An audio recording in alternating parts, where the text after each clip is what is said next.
Hi. I'm gonna go ahead and no, go ahead and leave that there. I'm gonna You go ahead might and. want to turn up the volume just a tad bit more on that one. Okay, sweet. I'm gonna go ahead and push this live to YouTube. We're gonna see what happens today.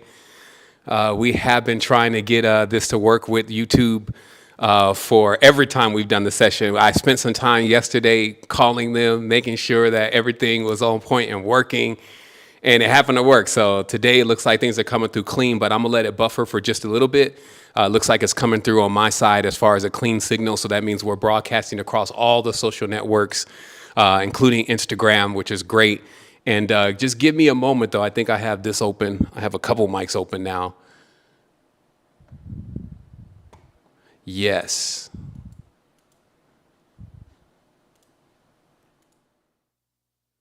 Okay, so hopefully that's the other mic, and so you should be able to hear me on that too now. Just with a thumbs up, that's fine. All right, so we're gonna do this. We're gonna let it breathe for just a moment. I would love for everyone to get dialed in, especially since we are now broadcasting to YouTube, which is great. I think today is probably gonna be one of the heightened presentations for this entire build, which has been a series of 9 really amazing multidisciplinary presentations on quite a few different things, but all pertaining to the grand aspects of life, not only helping yourself spiritually, not only assisting yourself physically, financially, all of those aspects of how things are really designed in our life. We begin to address from the next level of how the technology is rolling out, in this case, Web3, becoming your own bank. Actually having the opportunity to participate in a time where the technologies that we're seeing, why in the future may become somewhat of an issue, but right now they may be actually the tools that are necessary for us to carve out our own level of freeness inside of the reality. So I'm going to let it breathe for a minute, including myself. And then when we come in, we're going to go ahead and get started. Again, there's a major presentation today. That's why I have 2 mics. And so, yeah, let's go ahead and begin with a little bit of hold music. Wholeness, everyone.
We have here nitric acid, glycerine, and a special mixture of my own.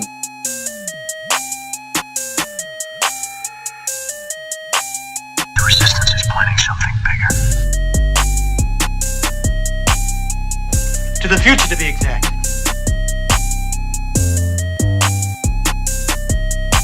The galaxy. The galaxy.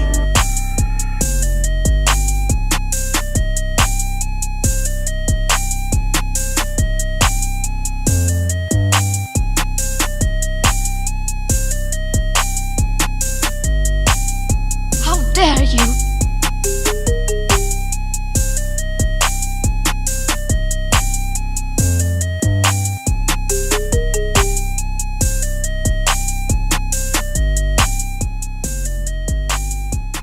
Honest, everyone, we're just giving a few more minutes to breathe on this side. This will be a great time to take a couple breaths. If you were expecting to get into this call today, you wanted to be on time, you actually made it. Thank you. We're glad that you're here. We're just asking that everyone just take a moment, center into yourself. That's what's most important. And get ready to dial into what is another amazing build. We had 9. This is the 6th one. It's spiritual technology, immortality, time travel, and omniscience, right? So we're going in. Prepare yourself accordingly.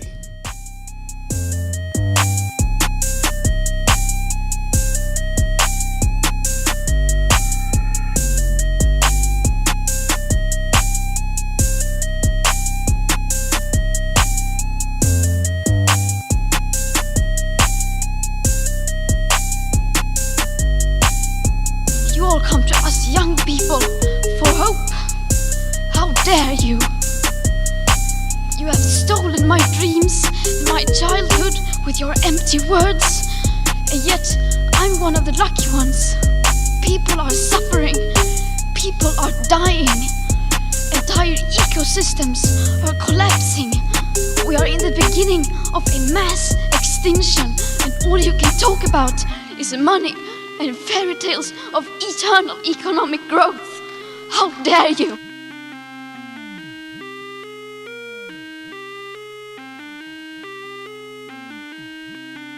I can't be the first one who wanted to see my youngest son.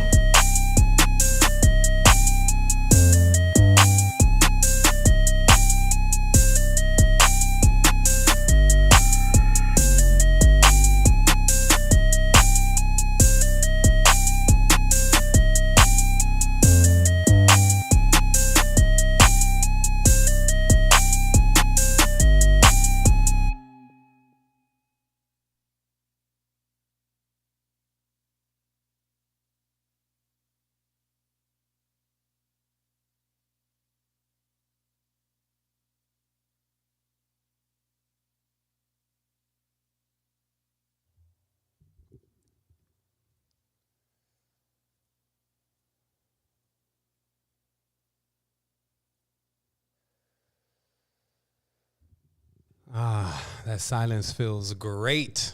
Okay, so this is it. We are launching off into another amazing adventure and exploration into self. That's really what we do here at Secret Energy. We're here in this special segmentation to announce the formulation of the Secret Energy Foundation and Creator DAO. And what I feel is really one of the most strongest, vibrant missions and collectives here on the planet, ready to deal with things as they come and as they are, and ready to bring things in balance and also bring solutions into the space. So let me go ahead and set the lines really briefly. There we go. Let me go ahead and set some co-host permissions here too. If this is your first time joining in, we give thanks for you. I'm Seven Bomar. I'm the founder and developer at Secret Energy.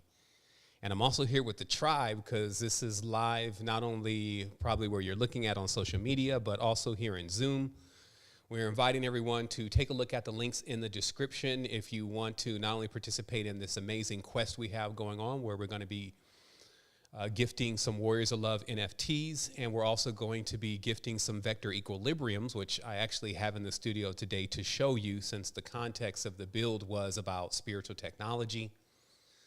Spiritual technology in itself is very ancient. It's actually not something that's new. The word tech is not a new word in the English language, but it does refer to a specific type of awareness, a specific type of knowledge, and a specific type of system that needs factual things in order to function, meaning that technology is like a car. If you're missing certain pieces, then it doesn't turn on, it doesn't work. But once you get things into alignment, then it actually can do some pretty incredible things. But I do want to actually give a super disclaimer on today in relation to replication. And you may want to write that word down if you need to remember that I mentioned this early in the conversation in the beginning. Replication. What we see is we see this redundancy going on throughout, if you want to call it the universe, the cosmos, or whatever, that there is not only a fractal nature, which is that you can keep seeing the same patterns over and over again, but also a holographic nature, which means that within everything, everything contains the whole. And sheerly from that nature, it lets us know that it's very important for us to adapt the state of consciousness to understand that things are replicating themselves, just like what you would see with trees, what you would see when seeds are planted and new seeds are produced, what you see with us actually making children, and then we bring children to the world and new seeds are produced. So there's a replication that happens inside of society, inside of life. And I sought to really understand what that replication is about, because when we talk about that in the standard context and we say, hey, it's replicating or it's cloning, we at times feel like that's actually a negative thing rather than actually seeing how it connects to everything that we have going on in our lives. And so I also wanted to mention before I finish that statement that if you're actually connected through any of these social media channels and somehow the signal over there is not coming through clearly, we invite you to take a look at the links in the description. You probably can join the Zoom today. And then also know that this will be recorded. It's being recorded in the studio, so there'll be a clean copy for you. So to returning to what I was saying in relation to replication, when I looked deep into it to really see what it was specifically, I realized that it was our way of learning in a stair-stepping process.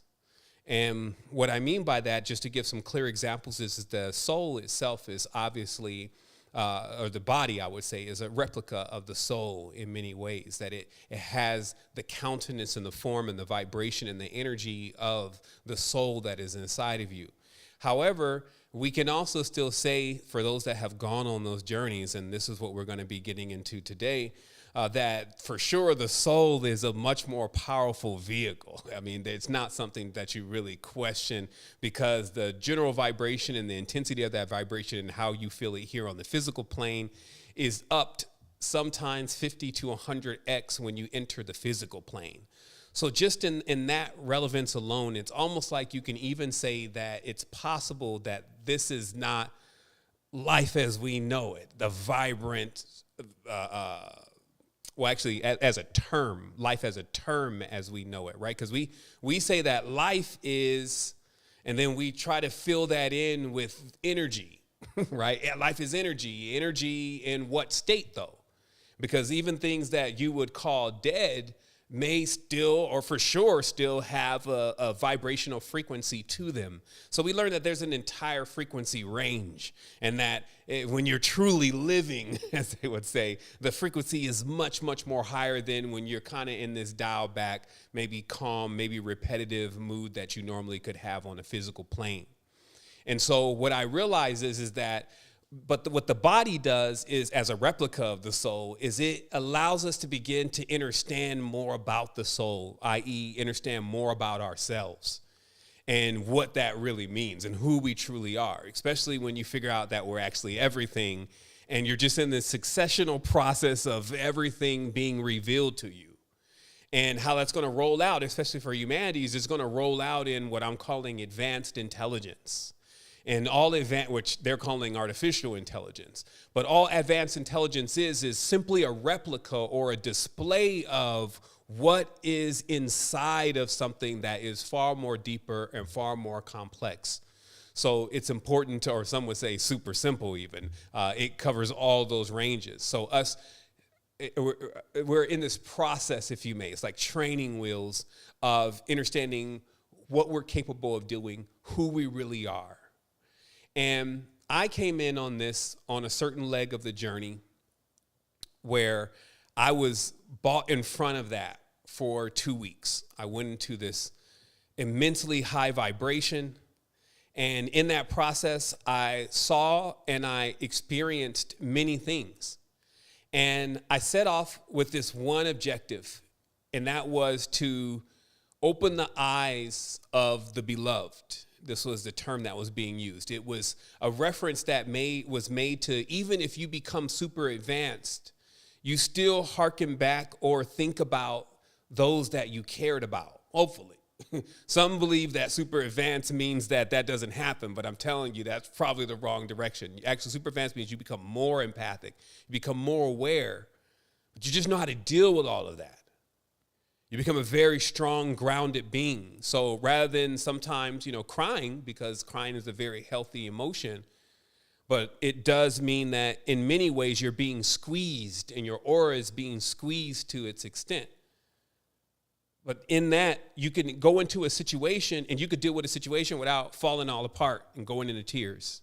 This is when you're able to handle higher vibrations. I always call that the war medic. The war medic is a very interesting position because it's like you didn't even really come to kind of fight. You came to save, but you're saving people who are fighting. So it's a weird position, right? The war medic. Just think about it, like dial into it sometime. And just be aware, like when you really understand the magnitude of life and what it looks like and what it means to put it back together, you can probably imagine maybe some war scenes where maybe some parts are removed. And what's the guy hollering? Medic! So he wants you to come over there and deal with that mess, right? And it just so happens that when you're in that state and somebody will be able to come and assist you, you begin to feel calmer right away. Like at least somebody is assisting me in on this. So today is really the verbal launch of our roadmap to escape death. If you wanted to, maybe write that down for yourself too. It's like, when did that whole thing start? So when you see me like 15 years later and, we've achieved hyper immortality with total awareness and we're fully connected into the astral plane, the whole nine, and we're simultaneously dreaming and all that. When y'all say, well, when did he announce that it started? Today, publicly. Because what I'm also going to do is, just bring everyone into some parts of Spirit Tech Laboratories and where things are now.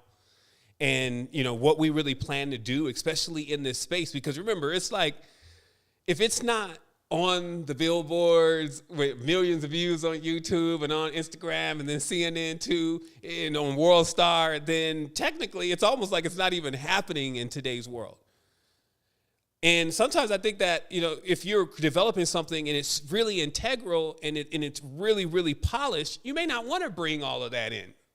It's kind of like, you buy some land, you got lush tropics going on, then you decide to invite everybody from, I don't know, wherever they fleeing from right now. Everybody's kind of there, they depressed, they want to be back at home, you're trying to help them. So there's a lot of dynamics that come into, just developing and designing and creating. And there's a lot of responsibilities that also come with that. And today what I'm going to do is I'm going to charge, let me see, what are we going to use today? Charging the heroes and the heroines. Right? The ones that you came into this reality and you've done some things, you've experienced some things, and you really get the hang of how all of this works. You found yourself on what could be called the good side before. You found yourself on the bad side before. And then now you're realizing that you need to actually be in the center. And you're trying to realize how do you do that, though? How do you do that legally? How do you do that financially? How do you do that emotionally? How do you do that spiritually? Because those are all the bodies. That's why I say he's got a mental body. He's a strong mental body. He's got that's the emotional body. So this is, when they say everybody, this is what it's actually being referred to. Everybody, all the bodies, and their dispositions. And anyone who wants to come in and play war medic, I welcome you, because that's pretty much what it's like dealing with people who go to work. That's W-O-R-K. W-O-R is war, okay? They worship, so they're always up in somebody's church calling up on something that they have never talked to, acting like it's just all that sweet out there, right? So there's a lot of war going on because everything is pretty much warfare. if you really understand the real laws and legalese and the structures that we're in, this is war. And either you are captive and compliant or you're belligerent. It seems like there's almost no in between, but there is.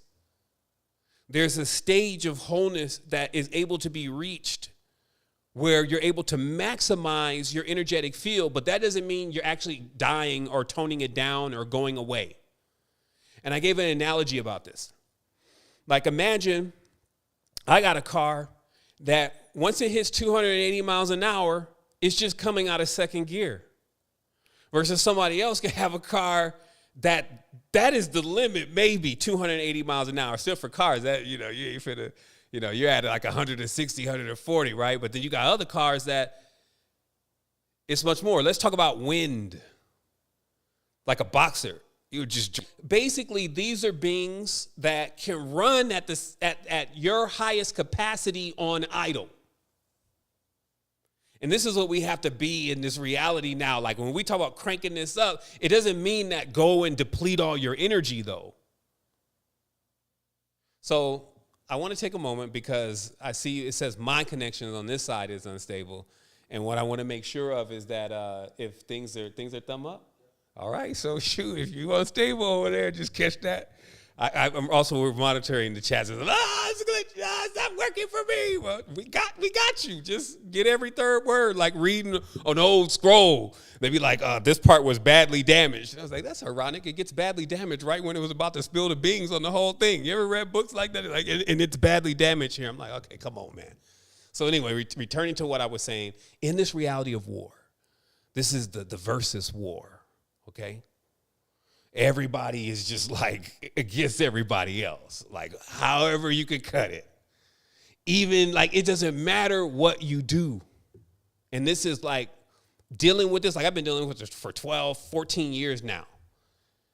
Everything that I do, Seven is doing the bad thing again. And it's like, really think about the ethics of something that can survive 12 years after a pandemic in this space and still be throwing life rafts, gyms, the whole nine. When we said we were going to build a bridge, and I told this to my brother Willie today, when we said we were going to build a bridge from the fake matrix to sovereignty, don't you realize that half of that bridge will have to be connected to the fake matrix? Then I got people coming at me, telling me stuff I already know. I'm like, look, I taught you. What I'm talking about is I'm talking about a roadmap of escaping death. I'm not talking about fleeing. I'm not talking about going and living like a pauper and imagining that's the lifestyle for me because I've been sold a lie that the more that I suffer in the physical plane, that the better my afterlife will be. When this is a continuum, how you're living now is how you're going to be living. And when you enter into that next space, you may still be over there looking for the next space and the next space and not realize that you're chasing your tail. You're chasing your stories. When you go to sleep at night, and this is all of us, you don't need spiritual powers for this. You see these dreams and you be in this dream casted as another character that you seem to recognize. You ever have folks be in a dream with you? Look at this. It happens to everybody. People you don't really know, but in a dream you know them. Yo, help, yo, come get me. Oh. And y'all looking at each other. Y'all know each other, but you don't know them, right? What's going on? Nobody wants to answer these questions, right? It's too much stimulus going on. So what I got an opportunity to do after the wake up 14 years ago was exit the matrix. That's why I came to Costa Rica where there's less of everything. And just dialed in to the nature of the thing. Not just the green and the trees, but what's going on with the greens and the trees inside, the nervous system, the lungs, the whole nine. And I accumulated knowledge and built knowledge based on facts. Not mere conjecture, not dualism. I also wanted to invite anyone that wanted to keep taking these steps further to ambassador training because what we did was we put an entire curriculum together around this so it doesn't feel like you're just jumping in midstream. Because if you're just jumping in midstream, then it's entertainment. And yeah, you may come off this phone feeling geeked up like you didn't watch Wakanda or something. But I'm telling you, in a few hours, it's going to wear off. And you're going to be back in the same reality if you weren't able to take anything that I was able to say and begin to apply it in your life to where it brings forth fruits. Because that's another thing, that we have this thing where it's like a code. I don't even know what installed it. But it's like a trigger that the moment you be getting close to success, it's like even the last steps, you have a trouble finishing. I'm not even talking about minion stuff that's happening. I'm talking about just you personally. It's like, yo, you only have 10 more pages on the book. When are you just going to finish the book? And you'll start noticing that if you're monitoring yourself, that it seems like there's certain things that are hardwired to prevent you from reaching a certain level of success. So these are the observations that I was making. And I just had the opportunity to be away from all of the static long enough to where things started connecting. And so for us, when things started connecting, I wrote the code to the Matrix. And it's like, if you ever want to make fun of me, go read the code of the Matrix. Some people just be trying to find something wrong. Go read the code of the Matrix. You'll find a bunch of stuff there. Because I was like, I had just got all my chakras blown open. I was a 180 mile an hour vehicle that just went 600 miles per hour, and trying to write it all down and explain that in a furious kind of way, that there's something going on in the words. There's a code in the words. And that's where I want to begin today, because it's actually still continuously about cracking these codes, like your DNA code. And understanding what is all this anyway? So you telling me there's a string of information that constitutes my data, or who I think that I even am sometimes in life? And that the connection of all of those strings has a centralized system called the astral plane, where all of the data, what they call an Akashic records, where all of the data of everybody. But I'm telling you, you don't even got to be spiritual to see that. There's systems that were already laid in place that from 1 to 9 tell you every single thing about a person born with specific numerical equivalencies. So not philosophy, but numbers, which is called math or ma'at, the highest truth. So it's like matrices are designed with real codes and real principles. That's the only way that they can actually remain. Replicas, that was where I began with this. Replicas are ways in which to begin to understand the process of really contemplating the true algorithm of life and existence. The body is just the process of beginning to understand what the soul is really about as a collective, etc. And then the soul, and it will keep going because it never ends. And that's the kind of energy we're talking about. So when I set out, or in at that state, to figure out how to overcome death, I found it. There was an objective of how to become a superhuman. That was the running context of the word being used, superhuman. You can see things that others can't see that are real. You can go prolonged periods with no food. Your consciousness is so refined, you're super empathic. You're hearing birds flap their wings 3,000 miles away. You know, the ideas of superhuman got fanciful, of course, in the conscious community. But I was like so serious because I had already gone through an experience that was totally different. And I'm a very logical person. That's another thing. I come from a computer background. So everything was logic. If it didn't make sense, then I didn't want to believe in it. I needed to know about it. It just so happens that my experiences within the astral plane, omniscient planes, fourth dimension, you name it, the dream plane, astral plane, whatever, which is all one congealed space in my consciousness. I was able to prove not only more to myself that that was going on than that it wasn't going on. Now, of course, I'm at a point where I'm in what they call the land of no return. What that means, I could never go back to a fake world. I've already seen something that I can't unsee. So every day I operate inside of this matrix. in order to assist beings on multiple levels. I don't care what your color is. I don't care what your story is, what constellations you're from. I don't care about any of that. Here, there's only one energy that will really prevail on these planes. And I'm telling you, it's love. And love as a word is a torus. If you know linguistics, you know love makes a symbol of a torus. And when you understand that principle, when it says know yourself, that's what it's trying to teach. It's trying to teach you how to love yourself, how to actually, no matter what you find out about you, your ancestors or whatever, that you're able to accept that and allow that to empower you. Because anything begins with the mistake first. And especially in physical planes, because there's a calibration process that has to happen. But what we also have to be is we have to be adept enough, courageous enough to pick up where mistakes were made and to actually correct them once we understand truly how to. We have to be available for applying the salve, if you may, or the solution onto the reality because it gave us this opportunity. It was a gift.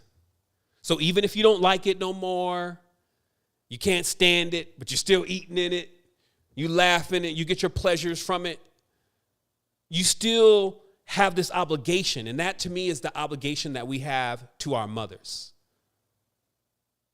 And in tune, if you ask our mothers, what do they want us to do? They'll say, take care of my children, help my children. That'll be the first instinct from the mother. So that's how this began. So it won't never end. And this is a continuous projection of that, what I'm going to share today.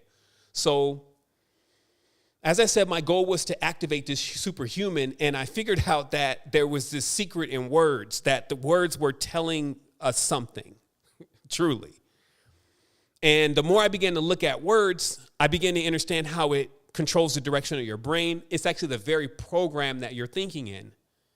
And once you really understood the words, that a wheel would start turning in your mind, and this would actually turn on the thing that begins to introduce you to yourself. You become dislodged. Sometimes they call that blocked chakras, chained down unicorn. You become dislodged from mainly primarily your root chakra as a gear becomes dislodged like a clock, and it starts to move the other ones a little bit. And this is called awareness. So when we saw the vehicle like that, we realized that, hey, it's these chakra things. Now, mind you, I had the experience, but I could not define the experience for you at that stage 13 years ago. I did the best in the Code of the Matrix. I knew nothing about chakras. I knew nothing about any of that. All I knew about was theism and dogmas because that was my upbringing. Islam, Christianity, these kind of sects. But one of the things that I was really interested in, though, was this prophet guy. Not the pastor, the prophet guy. The guy who seemed to know the future and could predict the future. These Elijahs, these Enochs, these guys. And because of the household that I was raised in, these were like my X-Men, my superheroes. So later on in life, as I started dialing things in, I realized that, man, this has been going on for my whole life. Probably didn't start even here, this level of consistently climbing this mountain to become aware of what is on the top. What's controlling all of this? The greatest thing that I could have done this life was instead of starting that quest externally, I started walking inside up the mountain of myself. And that's why we called it inner stand. That's where all that came from. It's like, so if you can stand inside, then you can prevent from falling into all of the illusionary stuff that's going on. Because when the glass was broken, I was able to see the real reality as it was. I decided to go back 100+ times,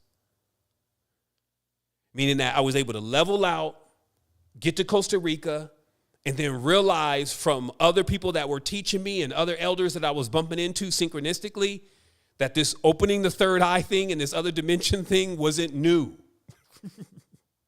It wasn't something just trending on YouTube, that there were masters already. But there was even more there to be concerned about. And that was why so many people were just barred from knowing about it at all. It was better off they didn't know than to know and to think it's a game or a joke or to turn away from it. There were times that I felt like personally that I couldn't go on anymore trying to figure out about what's going to happen to me after I die. Then realizing that it wasn't up to me to determine if I was going to figure it out or not anymore. It was pulling me in, meaning that everybody is going to it. And it was just sending me transmissions like, yo, this is what's going to happen.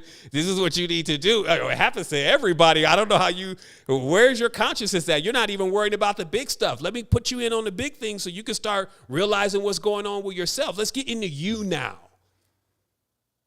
Instead of all these different things that you're sending your energy to, including your girlfriend, that business, all that stuff, man, you're done.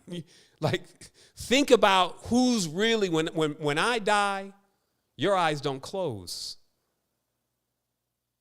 When your eyes close, my eyes don't close. So the reality is that you still have this responsibility for yourself. And so that's where the energy I was coming with and still coming with. So when we went in to create a superhuman, the first time I went on a journey with the diamonds, see, first I started with the breath. Don't get it confused. We're sitting on and floating around and interacting with the very thing that can set us into an entirely different stage of consciousness. And anybody that has practiced real breathing, even just whole body breathing, et cetera, knows what I'm talking about. You can get into all types of stasis just right there on your bed. Just stick with it, like 1 week tops. I had something going on the first day. Then you kind of calm down a little bit because you're like, well, shit, it's free. The highest thing you can gain in life, still free. You can relax. Stop acting like everybody's trying to cage you in here. You're here for a reason. But if you want to leave, you just take a few breaths. And if you really know how to breathe, you'll be gone. So now that we clear that out, now you keep coming back. Why? See, that's how you be knowing common sense ain't common. How do you know that you're really supposed to be here? Because you keep fucking coming back. I mean, come on. Like, are you getting it? Hello? Something to do here. You go to sleep and you come back. Like, yo, when you don't come back here anymore, that means that there's nothing else to do. Until then, you got this process of trying to figure it out. And as I said, it gets into this kind of stuff. So the first time I went on the journey, of course, it was like, so I had learned the breathing thing, and we call that the front door. You know, I just have to recap on a couple things here so it's clear even for the newcomers. We called it the front door. This meant that you naturally left the body. Breathing does it. And the interesting thing is when you do it through the front door, it's like you come into your consciousness and almost like kick in the front door, and all these other beings are kind of living there. It's kind of like the Men in Black room with all the little creatures and stuff, and they're like, ah! And you're like, yo, what the hell is going on? You on my throne. Get off my throne. You know what I mean? You cleared things out. That's the front door. Versus the back door, you know, and I'm not saying which one's better or worse, but the back door, I call that the businessman's version. This means that you need to get into the astral plane like ASAP, and you don't have the necessity of going through the front door. I'll say it this way. This means you're trying to rip the actual GUI or skin off the reality so you can see what's really going on. By activating the third eye right away, like why your consciousness is still in the day side of itself. Okay, because what meditation does is it puts you in the now or the night side of oneself. And then you open the third eye, and this is like you're opening the third eye, but you're opening it up in a vast realm of darkness. Okay, because the third eye is so sensitive that it can see through the darkness, and we're calling that space. But everything is turned off. All the lights are really turned down in order to allow the complete opening. Versus the back door, the businessman's version, it's like the equivalent of standing in front of the sun and trying to see something. That's kind of the difference. One is kind of a gradual process where you can really dial in, and the other one's like you're just there. You're going to be right in the middle of seeing everything. Now you need to have faculties trained to be able to distinguish things from that level of power. Because all your receptors or your solar panels, if you may, are wide open, and then you done turned on the third eye right in the front of the sun. So everything you're going to see is just going to be like everything, right? And you got to distinguish what's going on there. So needless to say, when I first went to that stage, I definitely could not say I was distinguishing anything of what was going on. I was terrified. And when it was over, as I lay back, what I noticed is that there was a code There was a code running through everything. Even the two guys that were sitting next to me, they had like this code that was running up their arm.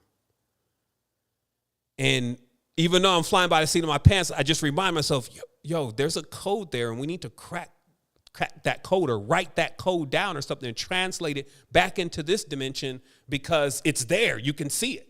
And I asked him, hey, you see that? He said, yeah, you see it.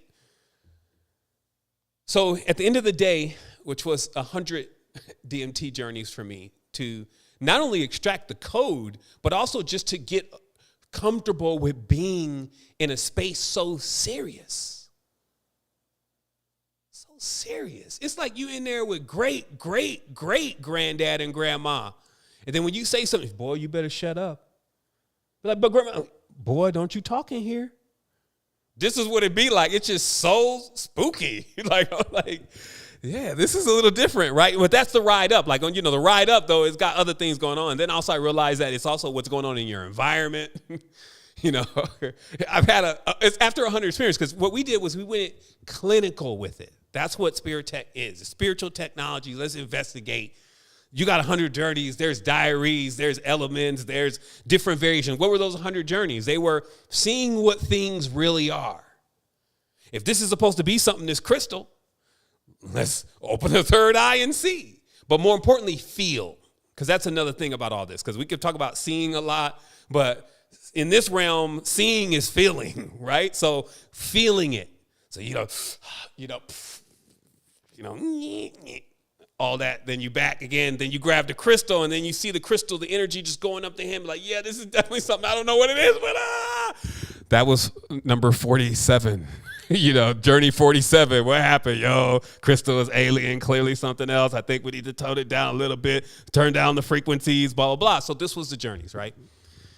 So then there was a point, though, I will tell you that, because this is 14 years now, that I was going on these fantastic journeys and I was actually exploring higher levels of consciousness. I realized that still there was the needs from the community. And since we had already started these platforms, I started not only delivering the information, I think at every single show I was doing this, just explaining the whole thing from start to finish. There's 700 shows. Like, I don't know too many people who can say that. And most of them have real gems that are different than the previous show. But you can see the cumulative effect. You can see how we're pretty much saying the same thing we were saying then as we're saying now, but the ornate detail, I guess I'll use that word today, the hyper ornate detail is on a whole nother level where we're drilling into the very fabrics of reality of who we truly are. And we've come to discover viruses in the system, interoperators in the systems. We've discovered things in the system also that wasn't all like, hey, we're having a great time here. We saw people chained in the system. We saw the real Mr. Smiths, the Will Smith, meaning I will Smith, I will build, I will create and fabricate even illusions. We saw there was organized structures inside of these spaces that consciousnesses that were so vast had already set up, like ant colonies, like what ants really are. So there was more, and this was the exploration itself, because remember, about 3 generations ago, let's say great-great-great-great-grandfather, they were all explorers. They weren't just trying to go to the mall. They weren't trying to just get them new J's. They was like, really on to, because here's why. When you go out on that ocean, what do you think you're going for? See, nowadays they're going to get some Instagram pictures. They ain't going to make it to the open ocean, though. When you go into the open ocean, which is synonymous with what they call space, what are you really going out there for? There's only a few things you can find out there. Your death, because the water is, you need to know what you're doing on the open ocean. Resources, another group. Do you know that same thing about like how people will arrive on the shore of another land and they would have never seen them before? And that's be like an alien invasion. That is just an explanation of what it's like to jump on a boat and to finally have a boat or a ship that is seaworthy enough to get all the way to the other side and to show up on some folks that never even knew you were there. That's where that whole idea of things coming from space, from another planet, if you may, and then coming over to our planet, and then we never even knew they were there. So I'm just saying that there's more going on. And what we were into was figuring out what that more was. And that took exploration. So all of these original societies, not the ones that we're seeing now, these societies were united in that exploration because it meant that we were all going out and discovering more about ourselves and collecting the human family, if you may. But as I said, now we're at war. See, so how they explain this to you metaphysically is the war of the gods. So before the war of the gods, there was everyone connected and doing big things. After the war of the gods, we have racial problems now. That's what racism is. It's the war of the gods manifested, mainly the war of the sexes. First the sexes, divine feminine, divine masculine, then the gods. And they're 360, now 365 level pantheism. Now, what does that mean? That's 365 replicas of one form that now, instead of learning about all that one form and getting that whole download at one time, it's chopped into 365 pieces called gods that you now need to understand in order to understand the aspects of yourself, right? So this was what the quest and the journeys were of our ancestors. This was what the play to earn, which if you talk about on the blockchain, play to earn was really about. You got into the game or life or the game of life. You chose your character and then you played it to the bone. See, what's wrong with people now is that they're so busy trying to be something else. I've had to consistently get this out of my bloodline, out of my system. I can only be me. And what I mean by we're trying to be somebody else, meaning that we actually care. Even if you're doing all the work on yourself and you're on point, we still care what other people are saying about us, even though they're not even awake. This is now at a stage which you'll see very clearly is like a lot of people are virtually zombies. It's a real thing. They actually finally brought all that shit from the movies into real life. But here's the thing. Sometimes zombies seem harmless until they're chewing on your arm. And that's just a word to the wise to everyone here is that ignorance, for a while, it seems harmless until it's costing us our lives. Remaining dead and in debt, it can seem like a daily thing until you die. And you realize that there's an entirely other system set up to try to get that back from you. So what we design here in this space, and I'm hoping there's as many of these in the world as possible, but we design the path to get from wherever you're at, as I always say, to this stage of balance, starting right here with yourself. So I'm going to show some stuff of what things eventually led to after the journeys as far as what needs to happen with the body. Because the body, like how you feel right now, if you're sick, you wouldn't probably even turn this on. When you get really sick, you don't want to hear anything about spirituality. You're trying to get better. So some of us are here, we're able-bodied, but I also speak to those I speak to those that are sick, but I also speak to those that are also done with the healing phase of their consciousness too. Like sometimes it feels like we're on these training wheels and it's like, oh, I'm always healing. Oh, oh man, the old wretch human. Man, forget all of that. You did that enough. Now it's time. Like I said, this is the hero, heroine, the Heru, whatever you want to call it, this is the time where, as I said, as I said to my brother, look, they write stories about us in the future. It's time for that life now, that existence, that connection with yourself. And even today, as I stand, if I wasn't here anymore, I already said everything that I needed to say. There's no, like when people say, well, so what is coming on there? There's always something next. But as far as the core level of knowledge and awareness, it's already there. You can dive in on YouTube. There's no paywall. It's free. You don't got to come in and ambassador train. Ambassador training is to support. Those are ambassadors. Those are the first beings that from the pipeline know what's going on and are actually implementing the tools to actually change things for others in the space that they're in. There's 300 of them. But there's no wall here. Like if you see something I'm doing, you don't like what I'm doing. He's with AI now. He's messing with AI. AI is a part of the problem. So is the bank. So is cryptocurrency. So is the food supply. So is that shirt you got on made from oil.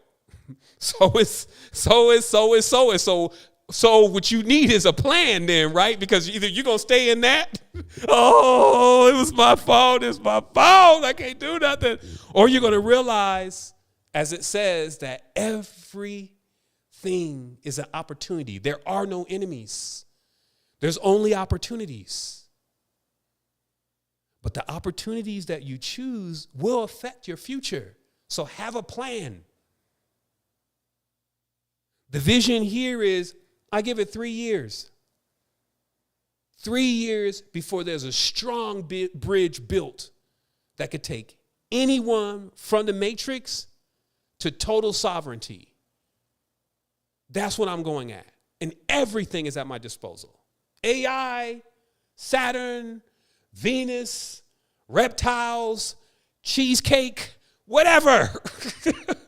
Because that's what it's going to take. It's going to take everything when you realize what we truly are and what we have to grow through. So every day that stuff like this and awareness is not implemented, there's not a vast system of learning and self-awareness implemented into our society that if someone says, I want to know myself. Remember, see, this is not a save the world thing. Everybody that comes into the awareness is one world. So if you want to save a world, just hook up with one person and really make a change in their life.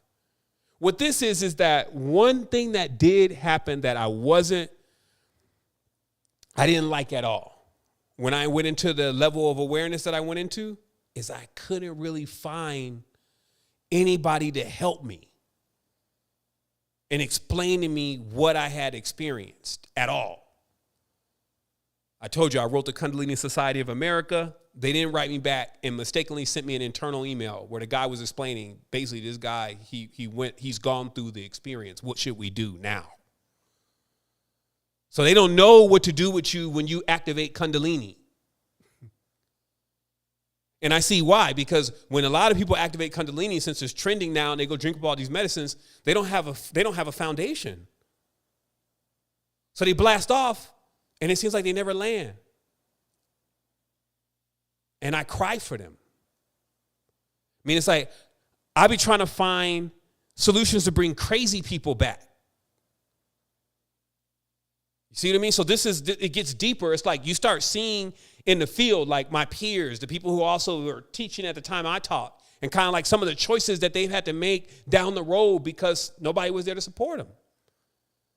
But realizing also, hey, if I need the tools, I need the empowerment to support you, I'm already coming to the table with the greatest thing: energy, soul, being a human. Now it's up to you. It's up to your society. It's up to your systems to be able to do something with that. And then what we've let is another system come in. It just exploits the whole thing. It has the structure because it stole the structures from the oracles. And so it has the structure of how to reach into every single part of the reality and to give it stimulus. But instead, it pulls the energy using that same source. So it's like, imagine something being connected to all your dreams. But instead of projecting you dreams that got you getting up in the morning just charged up, I don't know if everybody had a good dream anymore. Sometimes I come out of a dream, I'm like, man, I be activating in the dream. Like the thing is like, that's when I realized, because I used to have this thing when I was on the planet for a while. It's like, shit, the activation. I need to go activate. Let me go and do this and do this and do this. Let me eat all this and eat all that.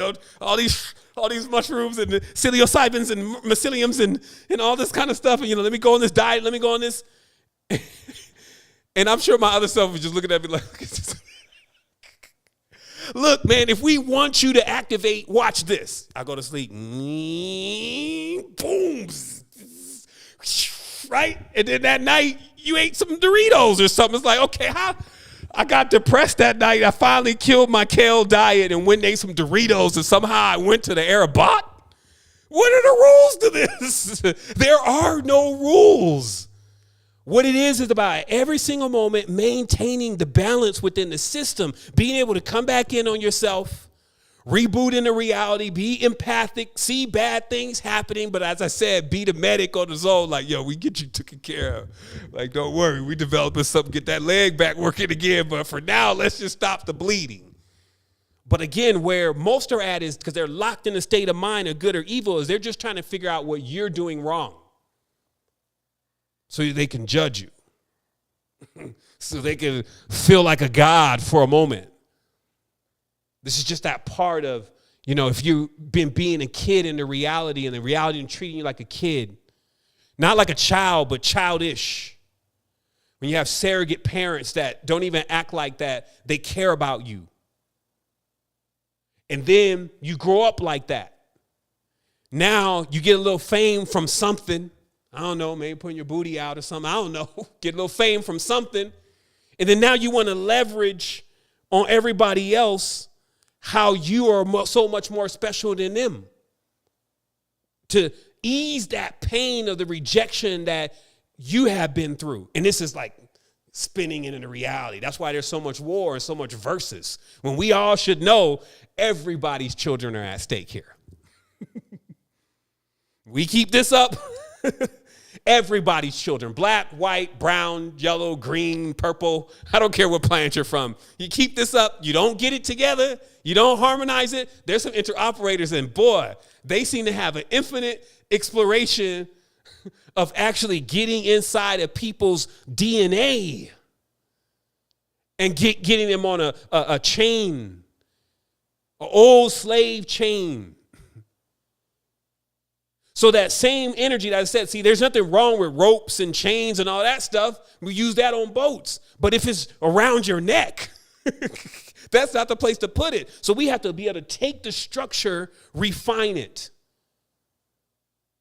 In this whole disclosure that's going to consistently happen from this space, it's starting tonight. Oh, shoot, it's Friday already. In that explosive exposure, it's just exactly how the system is put together and who put it together in the first place and what do we do to actually get out of it legally. But it's wild. It's wild to see that maybe who you're calling your people were the ones that put it together. Now, how are you going to swallow that pill? Meaning that if you know the truth to all of this, which is math, you understand that everybody here has had a part in the development of all of consciousness. So that means that we all also had that responsibility to put things in balance or not. So that's what I'm here for. So I just wanted to make that very clear today, is that's what I'm here for. Also, lastly, stop being so damn selfish. We be thinking when we develop something, we be developing so that we benefited from it this life. That's how we act. We're so short-sighted. Like, if I discover regeneration, it's for me. So I can bring myself back. Or if we end up cleaning up the financial system, we finally make it to decentralization, where there's real councils and real communities, and restore that. I got to see it that in my life. You got to be that old Gandalf-looking dude or Morgan Freeman-looking dude sitting on the throne over there. Oh, everybody, I was the first one to. So selfish. What this is about is, because if you roll with that, if you roll with that selfishness, what's going to happen is when you realize, and this is for everybody, that your ancestors was in part with the same thing that's causing the very demise of the planet right now, you just crumble under that. you won't realize that who cares about what's going to happen to you? Who cares about what's going to happen to me? What's going to happen to our children?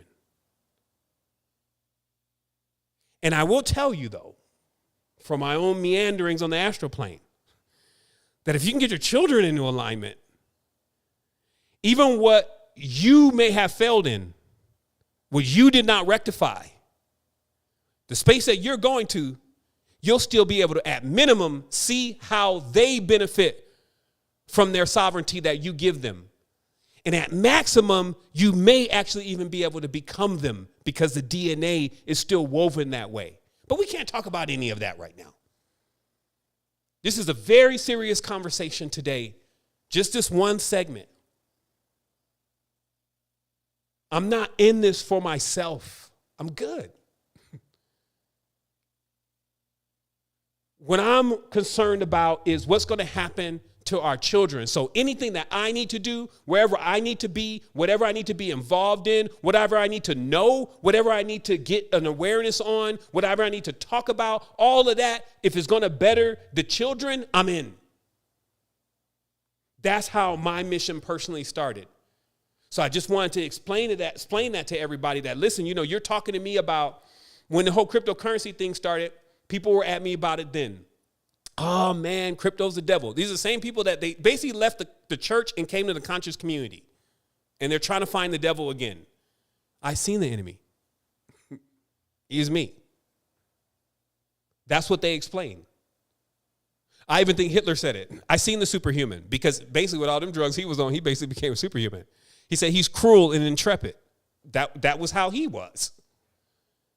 So people are telling you they're reaching certain stages and they're giving you insights on themselves. This is when they say know yourself, you can know yourself by looking at others, but you have to be empathic and you have to also be compassionate.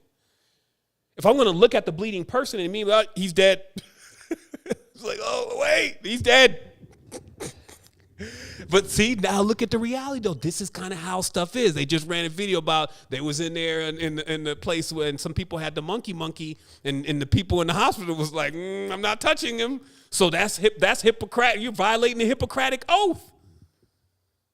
So what I'm saying is that we need new tools. We can't be coming in with sandals and rods that don't work. You got the old stick, it don't got no crystal in it. It ain't been laid in the water and sacred, ain't blessed, ain't doing nothing. You just walking around on this ain't the time for that. And that's why I said this build is about those who know, look, I'm the one that they write the stories about.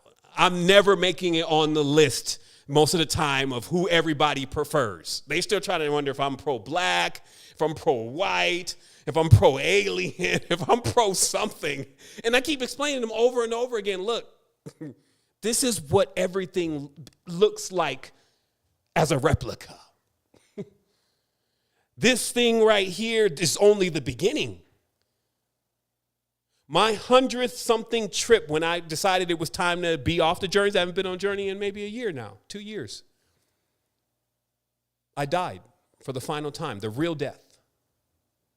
I don't know what happened. It was like something with my configuration. It was way too much of the stimulant or catalyst inside of the valves. I also had these rods that have been created to return the energy back into the body. So you would activate, and instead of the energy just going out, it would come back into the body and create this feedback loop. And then we had a room that did that, which is a room. This room was easy to configure. It wasn't something like, oh man, it's a secret, it's a mystery. No, in acoustics, they know how to do this too. Most people who have a cellar below their house, it happens in the room that the cellar is above. So we had this room in a feedback loop. Well, on this final journey, I must have melted. Like I stayed in the astral plane for like 15 minutes on high vibration. It got to a point where I had to realize in my mind that maybe I'm just going to be like this for the rest of my life, and I need to be prepared for seeing this all the time. And it was that point where I realized that when you die, you talk to yourself. It was a fascinating realization. I knew I died. It was too much. But then I found myself asking myself, what happened? Like, what happened? Like, I don't know. Why are you asking me? Who are you? I'm you. It was a weird conversation. I'm just saying. And I thought we died. We did. So how are you talking to me? It's like, well, I guess the body is not who we really are. Exactly. And then I woke up. I was back in the world again. I was like, okay, so we got this established. That's it. I was like, okay, we done. We're not the body, but I'm definitely not going back in anymore. I'm good. I got enough from here. And that's, this is, how it was working, right? So needless to say, so let's go ahead and switch over to cameras real quick. I'm going to show a couple things.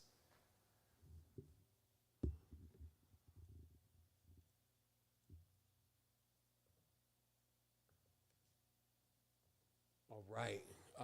I guess we'll start there.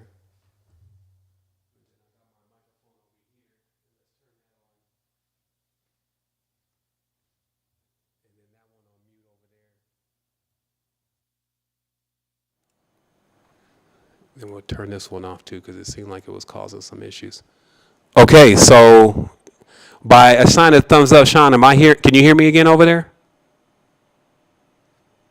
Sean? Okay, he must not be able to hear me. Okay, Sean, by a sign of thumbs up, can you hear me? Okay, 1 second. I'm trying to remember when Sean was hearing us. Was it because we were speaking through the other mic?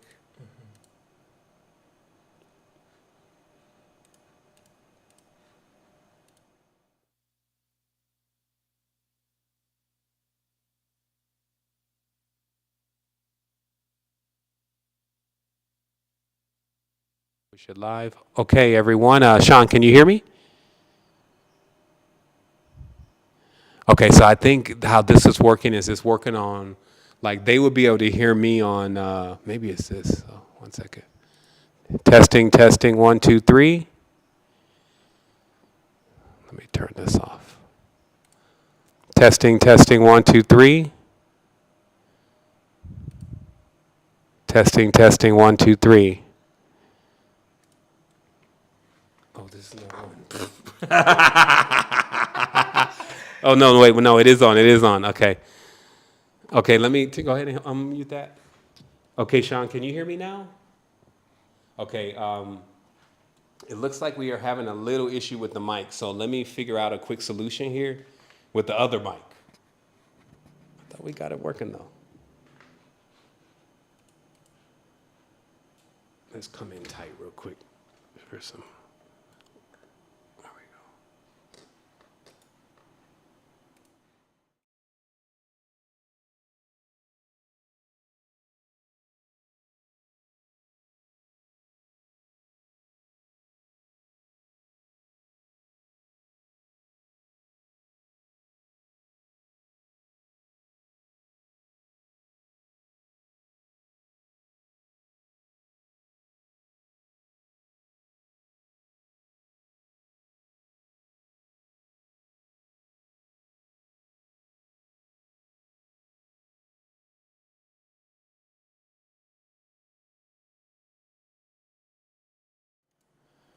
Okay, Sean, can you hear me now?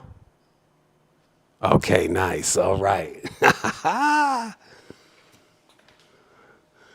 Okay, so we're going to start off with camera 4. Yeah.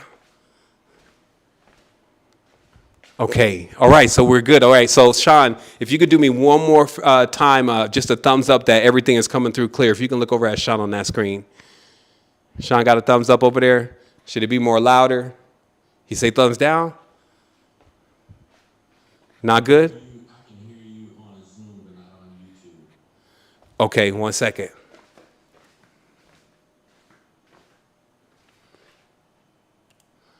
Okay, what about now on YouTube?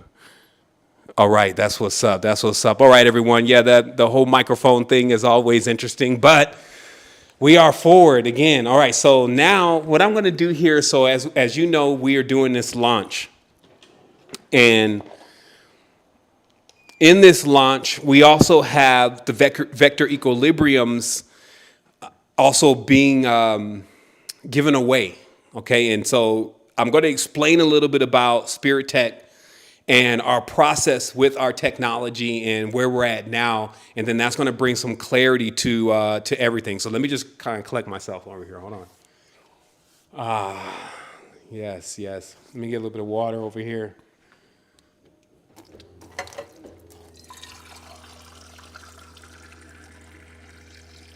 I guess there's no other projects like this on the blockchain, right? It's like, okay, what is this? I know, I'm sure there's somebody that just came in that just kind of followed one of those cryptocurrency links or whatever. You know, he's just like, what did I just walk into? This probably would work.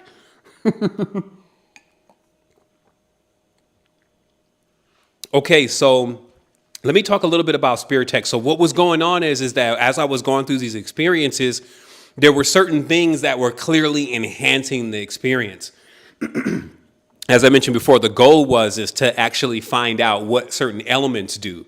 And really, I just started going right at the periodic table. And it's interesting that we still went completely through the whole periodic table, and we did that in monatomics. Actually, you know what? We can pull this out too, because it is a big part of, you know, the early part of spirit techs and what we were able to accomplish. Let me see. Do you have that alchemical football? Let's see. Where is that at? You see, oh, there it is. Okay. Let me just go in here real quick.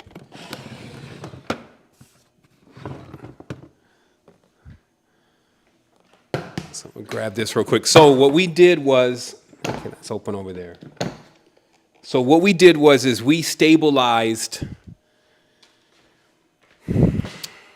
about 30 elements from the periodic table in monatomic form.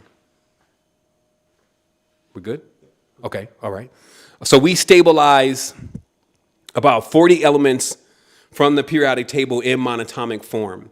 And what that is that obviously even elements such as gold are actually poisonous, if you may, just to eat gold directly, right? However, it can be taken and put into a form that you can actually ingest it.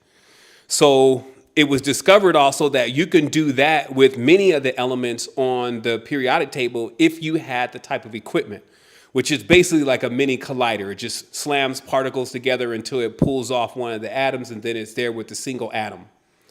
And we had partnered with a group that actually was pioneering it. And even though they didn't continue because there just wasn't enough revenue in it for them to have to continue to stabilize these elements and then try to provide these elements, they did pass the equipment along to me because they later on went into agriculture, and they ended up developing what is called in their realm agrotomics, which was making plants not only grow faster but actually be very dense in their mineral content. And this was like 12 silicates and 22 phytoactive M-state elements, right? So we went into this, right? And I'm just going to keep it real clear with everybody about these ventures is sometimes you think it's a really good idea, and what you find is it's a bit early because, you know, people were not really understanding the power of pure monatomics. And then there was a lot of bad monatomics on the internet, and still remains a lot of bad monatomics on the internet. And they do damage to the energetic center. But the equipment that we were utilizing and the process in which we were using in order to create these elements was on the highest level, and it produced today, these are the only elements left that are stabilized. And I was going on journeys, mainly not with EMT. You didn't need to add anything else. But I was going personally on clinical trials with elements. And I end up going through 3 of them. I stopped at ruthenium before I realized personally that I needed to commit myself to this as like a life thing. That I needed to even pull away from society, because ruthenium was what really let me understand that. Because what it kept doing was it brought in front of you consistently the thing that what I would say is the nemesis of your existence, like the thing that keeps messing it up for you every time. And it showed you that was the same thing disguised as different things going on in your life. And it brought you into such a clarity on what that thing actually was that was going wrong with everything. Then you got the ability to remove that. And it was almost like you were removing your problems. But before you caught on that that was actually what was going on, it was pretty traumatic kind of experience. And that's why I realized, obviously I went with gold first, then even in copper, silver, and then finally into some of the other elements such as iridium, osmium, etc. And then the three that I'm talking about were when you just got into stuff that had no testing on it yet, right? So I decided that maybe I'd back off for a minute. So that was actually one of the first products that Spirit Tech Labs, if you may, produced. Then, through the process, I started noticing that there was for sure a universal language, sound, shape, color, etc. And that this universal language was able to be not just extracted, but actually learned. That, it's like, how do you learn a universal language? And so we started developing things like the cymatic software, where it was the first software, period, that you can actualize the number of a frequency. So you type in 528 hertz, you hit enter, and it would give you the pattern.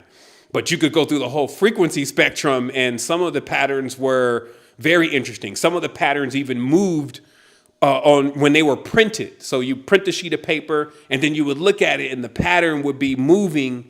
But of course, everything is static. So there was a lot in that, and I learned that. This starts to get in. I learned personally that not only cymatics, but then metamaterials was the next new frontier, and that there was a whole set of knowledge that you would only have if you learned about antennas.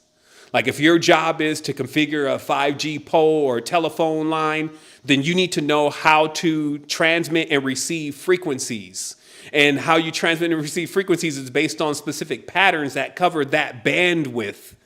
And so there would be high bandwidth patterns. And so I started researching this deep and started mapping frequencies like solfeggio, et cetera, to their patterns, and then creating metamaterial arrays, right? So this is once again the bright idea, like, yo, we're ready.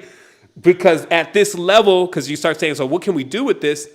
You could program water because you were right at the scale that water molecules are on. And so it was a perfect carrier for water programming. So I decided, we're going to develop the world's first water programmer. And here it is. And this was a big lesson for me. It was the first time that I actually went into creating a consumer electronic, if you may, that was supposed to be in homes everywhere. And the way I designed it was, well, in assistance also with our brother Lars, who is now in a greater space and actually watching this right now, sending all the love and vibration to our brother Lars. But he was able to CAD this out for me off of mathematical equations that were put together, which basically show how an egg is also the most ideal shape to begin to program liquids, which is why, of course, the egg is shaped like an egg. And there was also cymatic array. There's also a gecko in there. You probably won't be able to see that, but there's a gecko hanging out in there. He's feeling the vibes. But this cymatic array was built into the unit along with crystals, and that's what's inside the units, crystals that match the geometric pattern, because there's 7 crystal symmetries that match the symmetry of the metamaterial that was wrapped around. I know it kind of sounds crazy. Even to me, I was like, I don't want to make this sound really complex, but it is. But this was the level that we went with this. And it's unfortunate that, because this was not a Kickstarter project. I wanted to see if I could do this. I didn't take anybody's money. I just went in. And what I found out was why they make things ugly in the kitchen. Like why everything looks like a square or looks very weird. And that's because, or it looks very blocky and industrial. And this is because it's easy to mass produce. Also, it's more impervious to receiving damage, right? So I basically didn't think about like the size of Fiaqua, and that people may want something like this in their backpack versus inside of their kitchen. and we were not able to bring it to production because the cost became forbidding. When they basically explained to me how much it was going to cost for me to mass produce these, it didn't make it crashed the project, right? So it obviously was something that I was very disheartened about for a while. So I still came back in though, and I decided that I'd give it another run by trying to create it myself, like meaning to do the actual manufacturing here in the studio.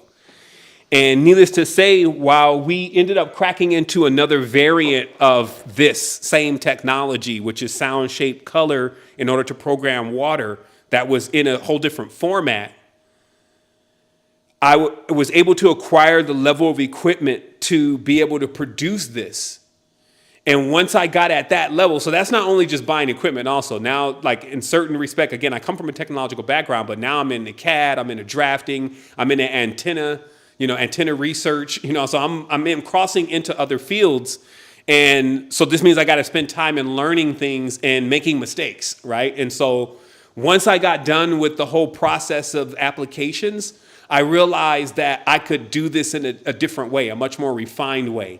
And that's what the vector equilibrium actually is. So let me move this out of the way.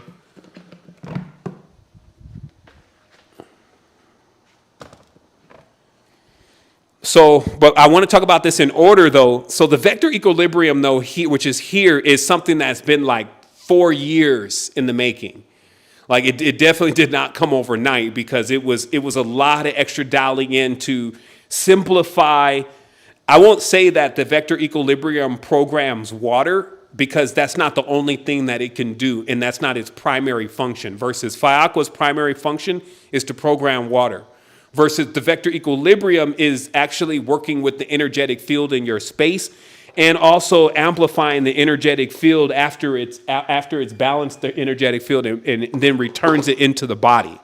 Okay, so, but in order, so I realized that I still wanted to jump into water. I wanted to really continue on with water. Water is life.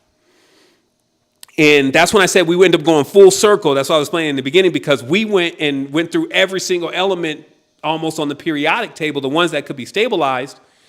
But somehow when we went past one, which is hydrogen, I don't know what happened. I kind of it was weird. I just made my own judgment about what I thought about hydrogen. And I saw hydrogen as a fuel. Oxygen is also a fuel. So I don't know what my logic was. I saw hydrogen as a fuel. I knew a lot about HHO, because that was like big in the conscious community for a while, and just, making less emissions from the cars, or actually utilizing different types of fuels, in this case, hydrogen. So I only thought about it like that, and that if you put something in your body like that, it would explode. I don't know how I came to that logic. But anyway, years later, I came back around to an awareness of hydrogen research. And I wanted to share that link. If you give me a second, you can put it on that. I'm going to share a link here in the chat.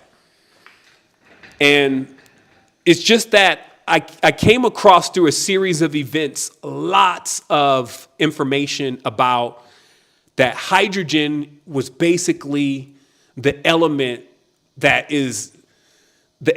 teaches all other elements inside of your body how to be themselves.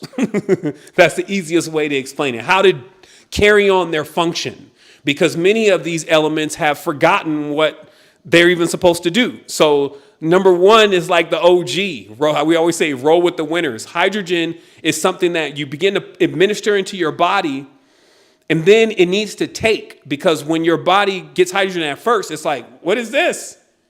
And you'll see that you probably you're urinating more often for just a short moment, at least a week. And then all of a sudden, the benefits start kicking in, because as you'll see in the link that I shared, hopefully somebody can share that in YouTube too, maybe a moderator. But you'll see that there is so much world research from real agencies, real scientific labs on hydrogen. It's immense. Everything that you could think of that could be an issue has already been addressed and solved with prolonged exposure to hydrogen. Predominantly in this case in the form of water, because water can hold hydrogen long enough to put it in your system. So hydrogen also passes through glass, just so you can understand how small it is as a molecule. So in this case, the next goal was, since we knew that hydrogen, so another level of how I figured out about hydrogen was I went on a journey with a hydrogen tablet, and it 10x the journey. I mean, it was way too much, the energy from the journey. And I was like, whoa, what happened? And all I can remember was that I had taken this hydrogen tablet. And so when I went on the journey again in the future and it happened again, I realized that hydrogen, it puts fuel into the blood, because what you'll realize is what journeys are, and that's why a lot of times you're tired after a journey is just basically flooring the Donzi. It's going to spin up everything and all the chakras and use up all of the energy and the fuel. It's like, oh, let's put all that to the main engine now, shut down everything else and put it all to the third eye. So that's kind of what it's doing. And so you need to, for sure, have the kind of body that is capable of doing that. People keep going on journeys a long time. They wear their body down, and then their soul starts becoming detached, all sorts of weird stuff. So this is why in our ancestors, and even in Ayurveda, the body is insulated with curries, and different curries to help you carry current. So there's insulated with these different ancient elements that give you the ability to have a large amount of voltage, if you may, running through your body, your consciousness, etc., and without you coming unhinged, okay? And so hydrogen in itself is a fuel and for the body. So it's one of the only fuels that is directly adaptable to the body, right? So what happened was we started to research this hydrogen, and I found flaws in the tablet version. And then, of course, found out that the water version was the main way to get it in the body. But then there was another issue, right? So there's always a little hurdle to climb. And that other issue but there wasn't any hydrogen devices that can produce the level of hydrogen that they are testing with inside of the laboratories, right? Because there's a specific machine they're using. That machine is 20 grand, and it can get the hydrogen levels up to 3,000 parts per billion. Now, you could go on the internet right now, go to Amazon, and you'll see, or if you buy the device, even if it's saying that it produces a lot of hydrogen, and test that most hydrogen devices can't get over 1,500 ppb, right? So the first thing that I did was I found somebody that could do that. And we went into this partnership together, and we started pioneering Hydrolux. And that was it right here. This is the Hydrolux version 1. It produced 3,000 ppb plus. So that was our first entry into finally having something that was delivered, right? Because we didn't get a chance to go all the way with this. When this came, it was on point. We also opened up a flagship. Opened it up as a flagship item inside of our affiliate program, meaning that everybody got higher commissions if they were able to push Hydroluxes, because that was the goal, to create also more things for this internal economy that we have inside of our own tribe. Now, as you can see here, we have a new variant of the Hydrolux.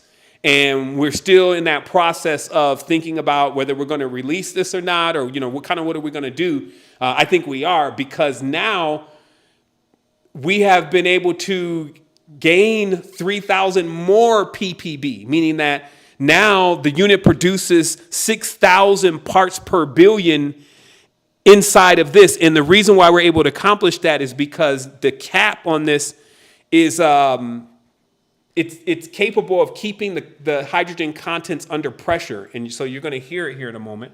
Let me stand this up. So I'm just going to open this so you can hear just the pressure. Oh my goodness.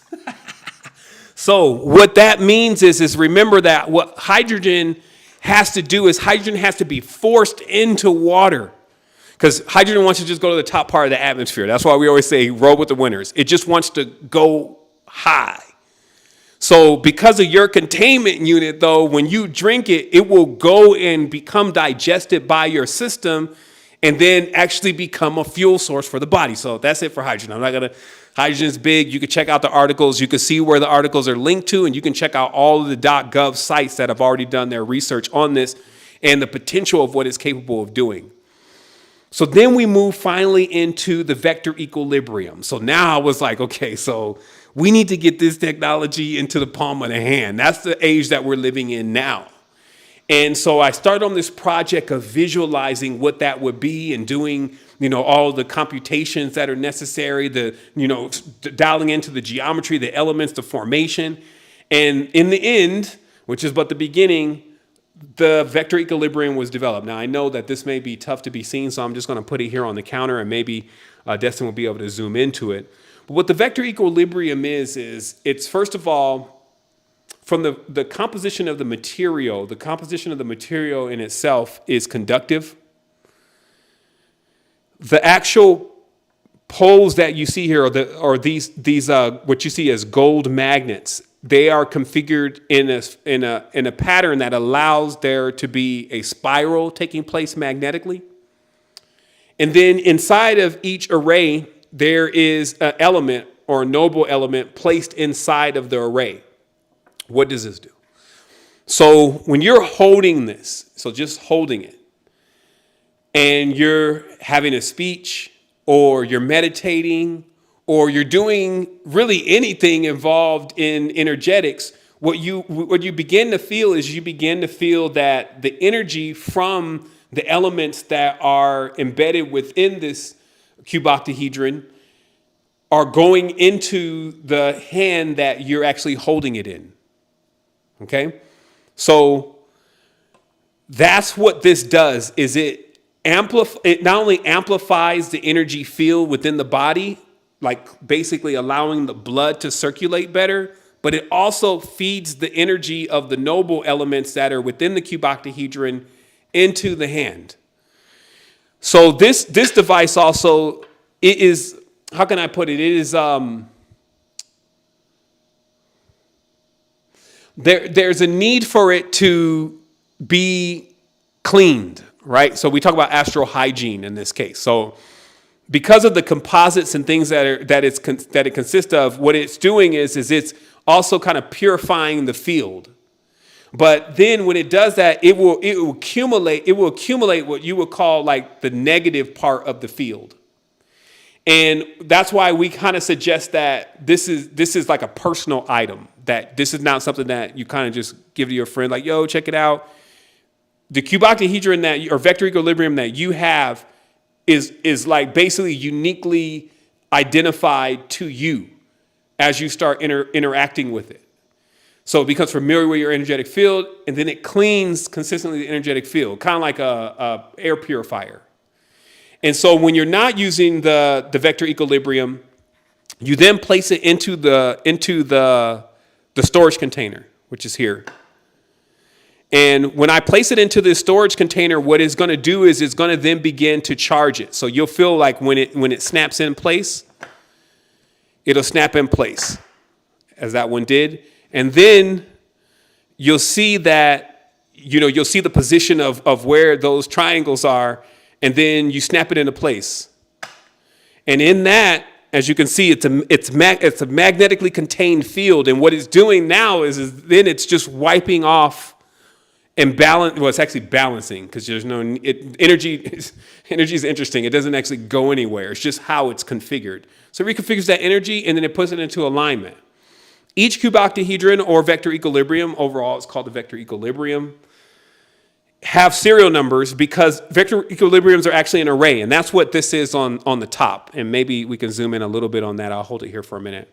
Maybe the black one will be better, but what you're looking at on the top is actually the bandwidth pattern as a metamaterial of the bandwidth spectrum that the cuboctahedron governs. So basically, the bandwidth spectrum is an entire spectrum, so it's full bandwidth to be able to deal with every situation that would take place in this reality and the realities adjacent to this reality.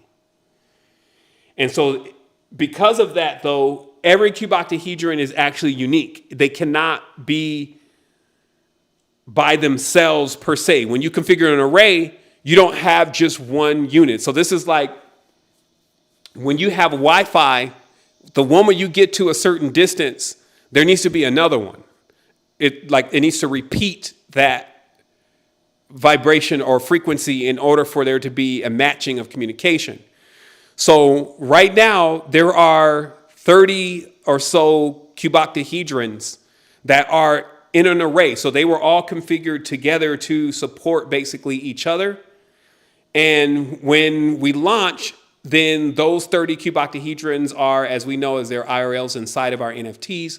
And then also, depending on what happens, then they'll actually be on the site and available there. But we will also continue to register them because it is important, for the individual owners to know that that cuboctahedron, until you sell it, if you may, or get rid of it, is registered to you. So we know basically who has the cuboctahedron that is emitting that particular part of energy on their array. And then you have the registration, which is here.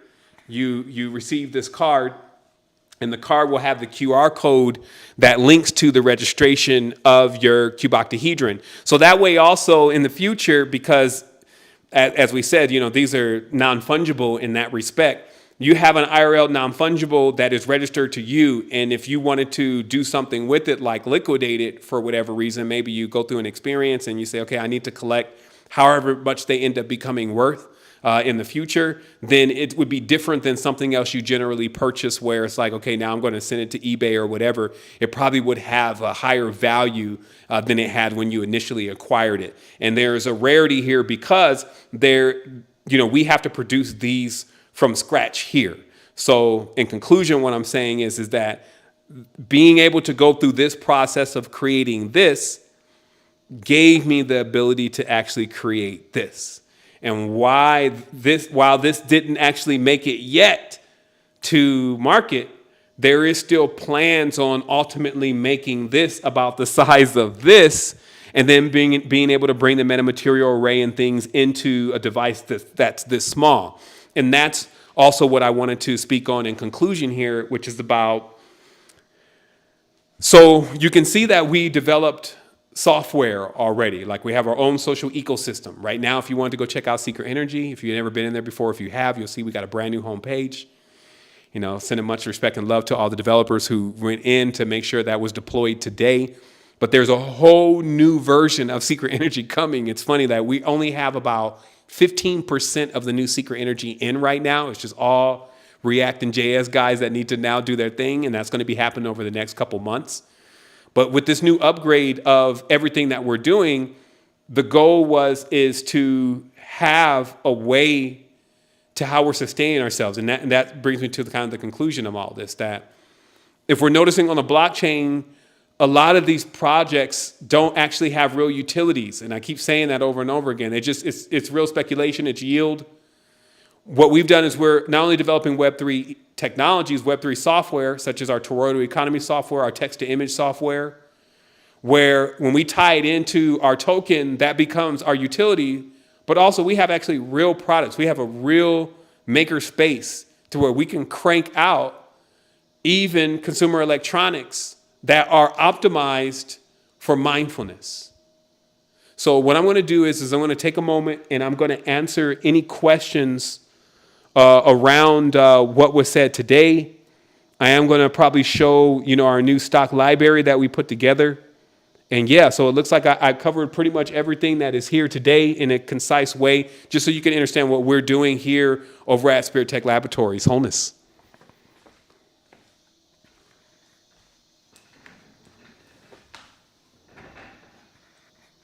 All right, so let me see. I guess we're over here. Okay, so I'm forward again. Let me fix my mics. I'll fix my mics 1 second.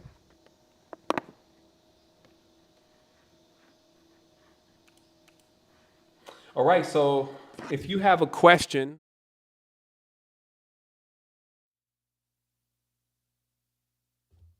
Okay, and let me see here 1 second. Let me fix this for them.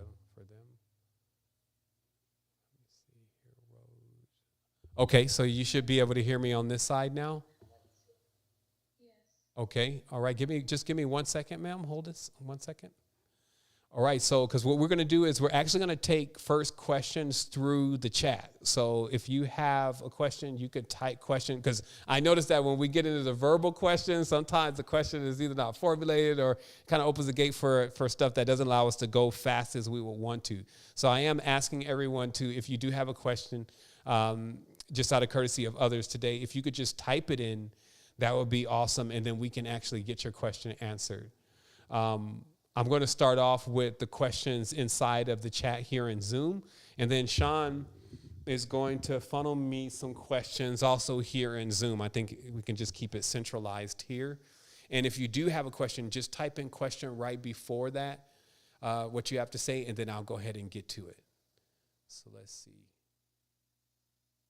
Okay, so we have a question from our brother Willie, I believe, and he's saying, with the rarity and the benefits of the vector equilibrium, is there a recommended frequency members in our household can use it?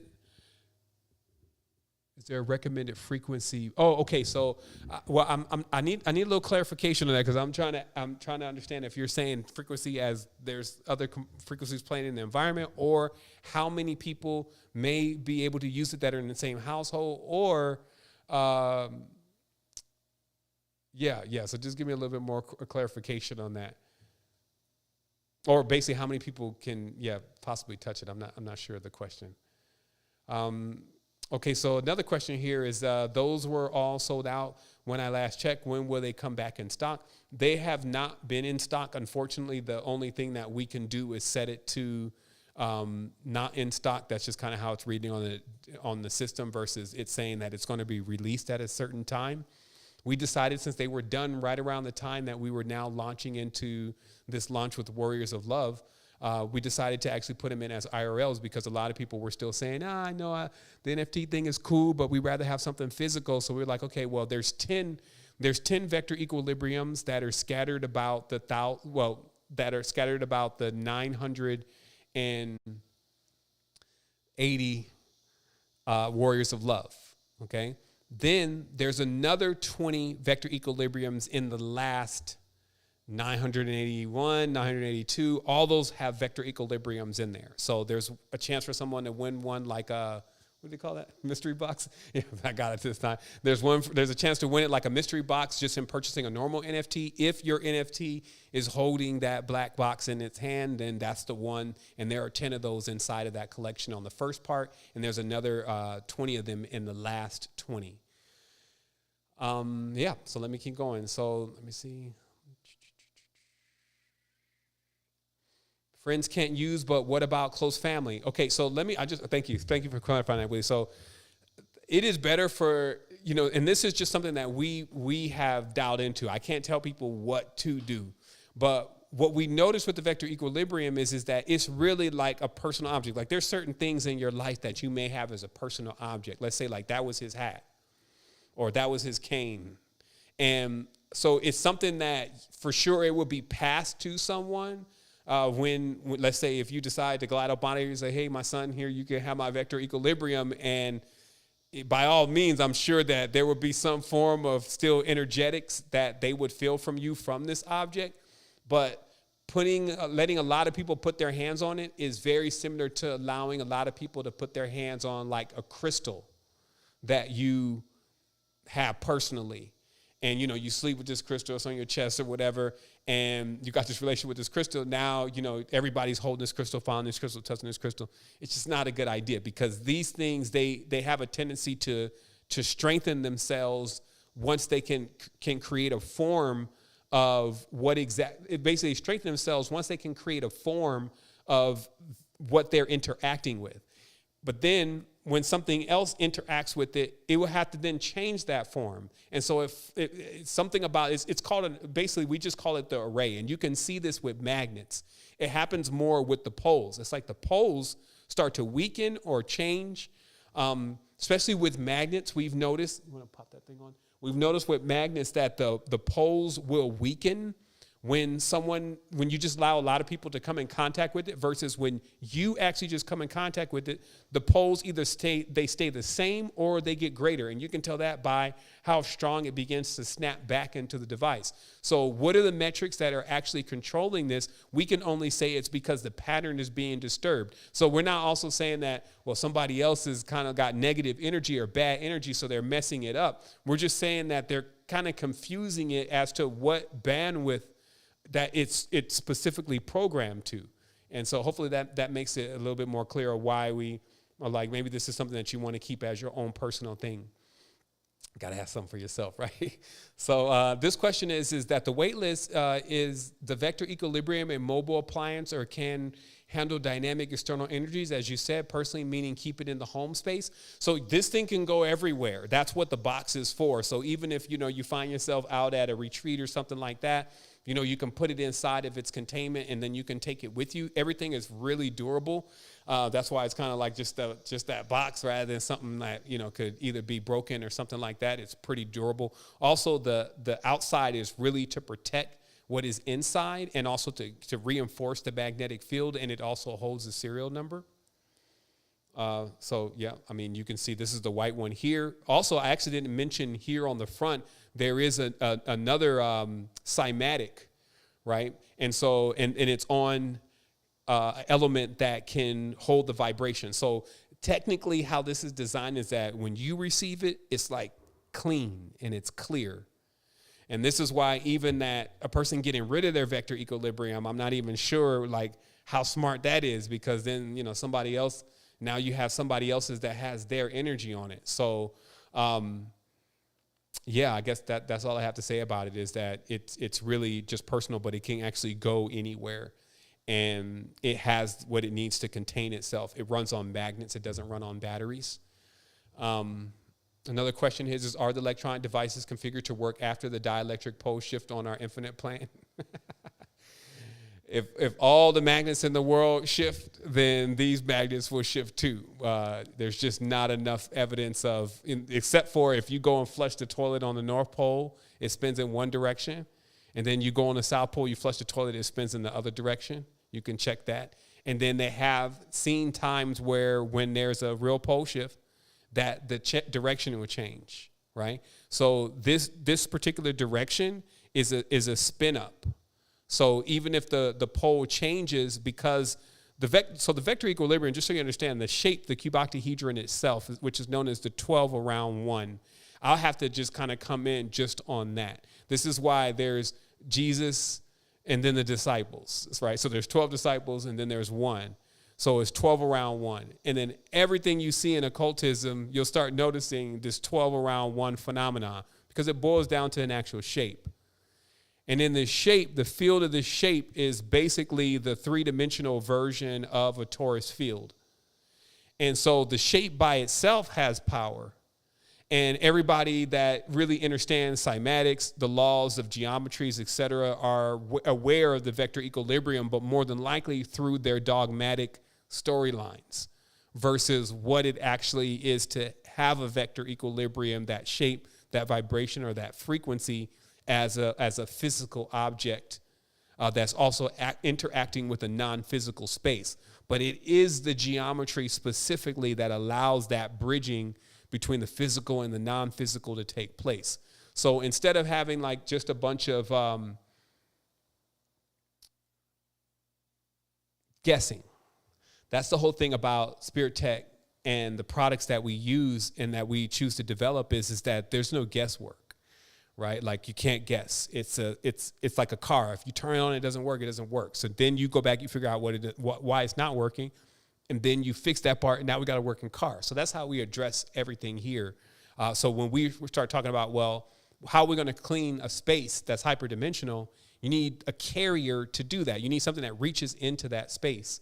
So sound can only reach into a certain part of the space. Sound doesn't always become the best carrier. So then we have radio frequency.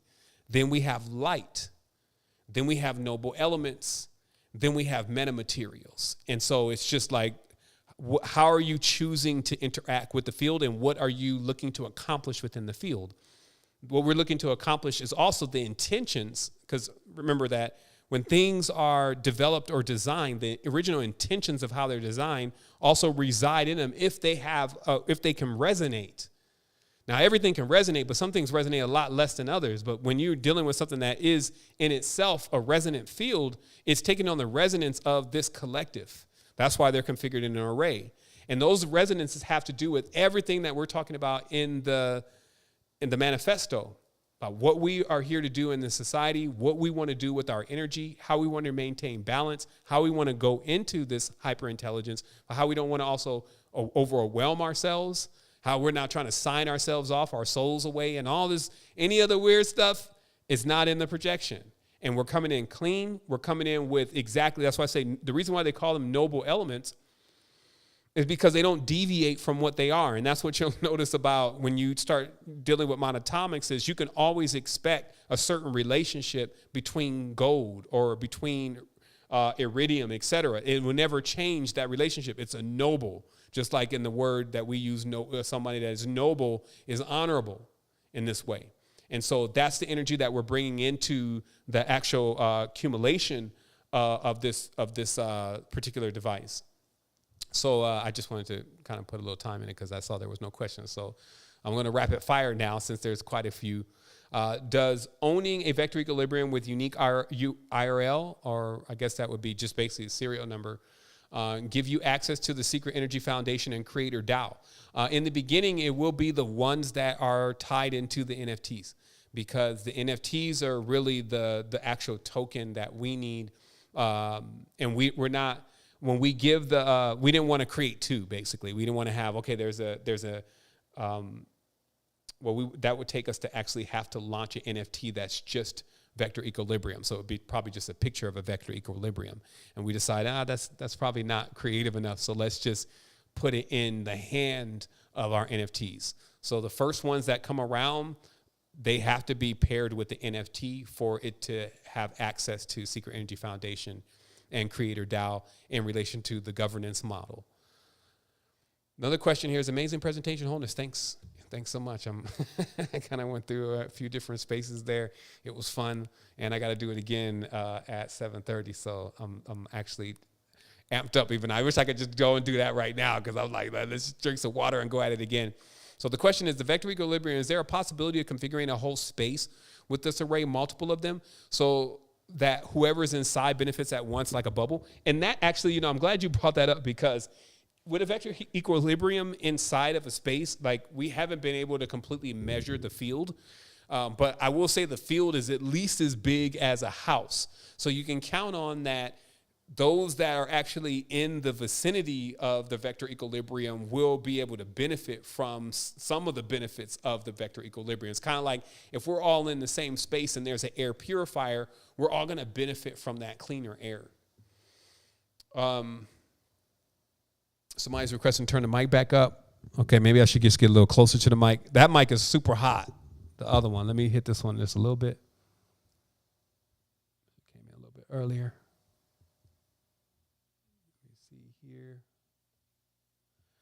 Also, I wanted to mention that, through this whole process, it's been a lot of staying consistent and sticking to the vision because there could be a lot of distractions. Like when you're going through this process, you make mistakes. Sometimes, you get all the way to the end of the project and you realize that, it's not really time. Everybody's not really feeling it. And there's also, there's a cost in time. There's a cost in energy. Obviously I could do other things. Like I feel like my mind can go at anything. So if I wanted to do real estate, I'd probably do really good at real estate. If I wanted to do, work on cars, I'd probably be really good at working on cars. So I could really do anything, but what I choose to do is what is going to actually be of the greatest benefit to my soul. And that's what I would encourage everyone to do, is that when you start coming into metaphysics, it doesn't just become something that's intangible. In fact, it's quite the opposite. You actually realize where the bridge is between what we would say is the physical and the non-physical, and how both of the worlds do bear such a stark resemblance to each other once you understand what you're looking at. And then this allows you to begin to really just go into your destiny as far as what you're programming into the reality and choosing to live into. versus your fate.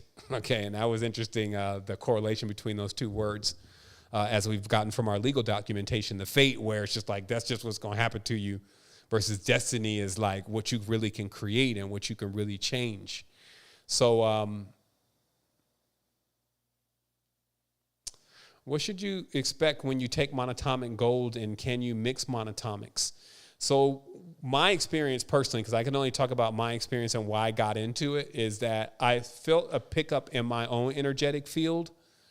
It even happened visually for me. So I started actually seeing things kind of spiral a little bit. And I was like, wow, what can actually cause that kind of phenomena?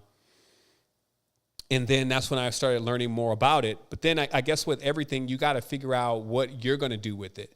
Also, I would say that my body, from especially these long stints of purification processes, meaning kind of getting out of the crazy eating for a while, being out of a toxic environment, being in nature more, going to the beach, quite often, and just doing things that were related to the body actually gaining more nourishment from nature, that my body became tuned to also be very, like an Ayurvedic's body has to be tuned for them to know when they take something, where it went and what change it's making. The body can be rather dense if you're just kind of cruising through the field all the time. Maybe, it's just like a lot of things in your life that are not helping your vibratory field. Maybe you're smoking cigarettes, you're living in the worst area, you don't eat good food, and you just start stacking that on. Your field becomes more dense because it needs to be, because it's got to take on all of that and still maintain some type of stability.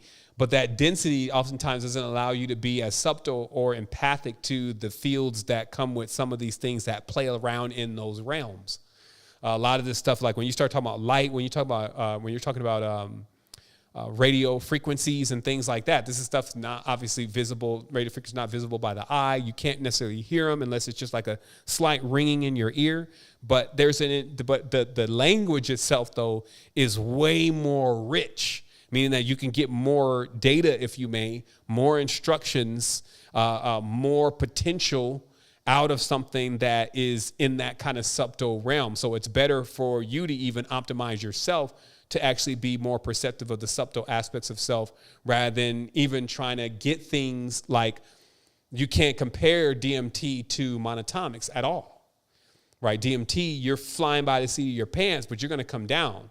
Monatomics it's a relationship with gold across the universe. Like, gold never changes. Gold is, as they say, the same amount of gold that's been here is the same amount of gold that's here now. That's always been here. Same amount of gold that's here now. And so it basically puts you into a state of understanding that vibrational frequency across time. So everybody that wore gold, people who were made from gold, people who worshiped gold, brass has that same thing. And that's why they make Buddha statues out of brass, because it has a way of collecting the resonance field and actually being able to broadcast that resonance field over space and time, because they're also very interlinked. And that's what we've learned about working with subtle frequencies, is they cross through what you call time. There's transmissions of knowledge coming from what you call the future right now. You just need either a consciousness to be able to receive it or to develop a receiver. This was the way that we remain in tune, for real. And our temples in the world were our first receivers, and communities, or what you would say is tribes or cultures, received different levels of the transmissions of the whole. So they would build like the transmissions that they were receiving, and then they would become like, if you wanted to go on that transmission, when we went through the world would go on a pilgrimage, where we would go like a clock into other spaces that belong to other vibrations or energy. Then we would come into those fields, and then we would dial in everything that was needing to be dialed in that field from the memory banks of those who lived and went through that process. Then it would shift, and then you would now come into this new experience again. There would be an upgrade then. And then when it finally, the clock struck 12, if you may, and the 13th hour, that would be when the whole system was complete, and you would have gained, in that case, all of the rings, as it would be called, because it was like a spiral going on around your body, which later on became the 12 heliacal or the 12 helixes of the DNA string, and then the 13th pole running through the center, which would give you access to the elevator. We were going to try to get some footage of the elevator room today, which was a room that we've kind of configured to do that, but I felt like that we were probably going to put a lot in the presentation, and I was just kind of going to drag off. It's like, so why should we show the elevator room later, but we'll get to it in the future. How does your product speed up the alchemical process? I'm assuming that we're talking about the alchemical process within inside the human body. So as we discussed that, all the devices are configured in an array. So the first 30 that are delivered have a specific periodic configuration. So that means that out of all the elements, from magnesium to iridium to silver to all the elements that are in different cuboctahedrons, when they all come together, if you place that all on the table, it would kind of look like the crystal grids that people would make from time to time, but it's actually configured completely from noble metals. And so your alchemical process is the growth of the collective of all of those noble metals and the arrays that they're actually attached to. And I know that sometimes, that's why I meant when we did Fiaco, that was just like way over everybody's head. But the military is programming water. The Hollywood backed up all the classic films on one drop of water. So it's like when you start explaining this to people, sometimes they'd be like, I don't know. And that's exactly the realm we don't really deal with. It's got to work. It's got to do what it says it's going to do. It's been 4 years trying to figure out how to make this thing do that. I wanted to create something that when you put it in the atmosphere, that it began to actually filter that atmosphere also spiritually, beside orgone, because orgone will do that, but it holds the energy. And if anybody knows about orgone, you can get sick from a piece of orgone because it'll suck all the energy out in the negative door. And then when you touch it, especially after a lot of people touch it, all of it will, if you're charged, it will discharge on you, and you even will feel like a little magnetic shock. Then you feel like this weird taste in your mouth, like you've held a phone, like a radiation kind of taste, and that's all the negative door. Which in this case, you can see the orgone device like a Ghostbuster, if it's configured properly. The Ghostbuster thing where they got the ghost, and then now they slide this thing in, and then it opens up, and the ghost goes in the box. That's like a small orgone. Bigger orgones don't have that much of an issue with that, but the smaller orgones especially, they're almost like one-time use, and then you got to go and bury those things because literally there's a ghost in there. I'm just saying, like, I even thought about having a containment unit, like, yo, y'all go pull that stuff up and send it somewhere. Just send it to this address, and we'll deal with it. But that's what happens with orgone. So we wanted to create something that would discharge its field through magnetics and reharmonize the field rather than kind of creating a container for negative energies or imbalanced energies. It's important to understand that we're not talking about positive and negative as you understand negative as being a bad one. So we'll just say the distortion of the energy, meaning that the field is not correct. The field is distorted. Next question is, did you do a monatomic holmium? Nope, because I don't believe that's on the periodic table, but it'd be interesting to just do a simple chest test, as I call it, meaning take that thing, put it right on the solar plexus, and go to sleep and holler at your boy and let me know what those dreams are like, meaning that you don't need any of this that I'm showing you. I want to make this very clear. Like, we're deep into aesthetics now. Like, we're going for the extra credit. So now, we have things that fulfill a variety of levels of purposes. But is it what you need? No. You need to actually understand how to separate your wants from your needs. That's the biggest thing to getting to sovereignty. So in this case, what we've done is we've given opportunity. That's why there's not a bunch of vector equilibrium, so it can't be a world solution. We're not making anybody buy it, so it can't be something by force. So it's only what a person chooses to do, but everybody won't have that choice because there's not a bunch of them anyway. And so we put something together. It represents the essence of what we're really about, and we used all of our engineering in order to be able to configure it, and then now here it is.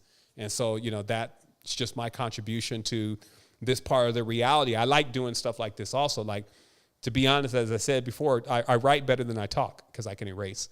And I would rather be a Willy Wonka over here building, the chocolate factory with a couple Oompa Loompas than I would be like being rushed in front of a million people who are at the end of the day may or may not be on the same wavelength of where I'm at.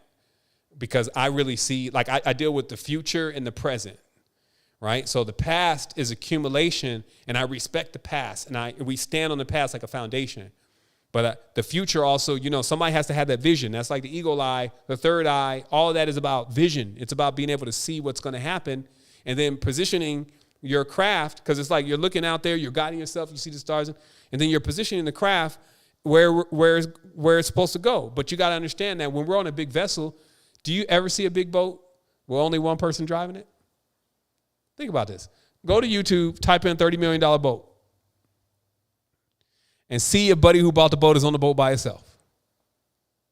It's not going to happen. Now, think about the old days, the real reason why, because they got all the technology and stuff now. Even then, it takes a whole crew. You would tear up some stuff.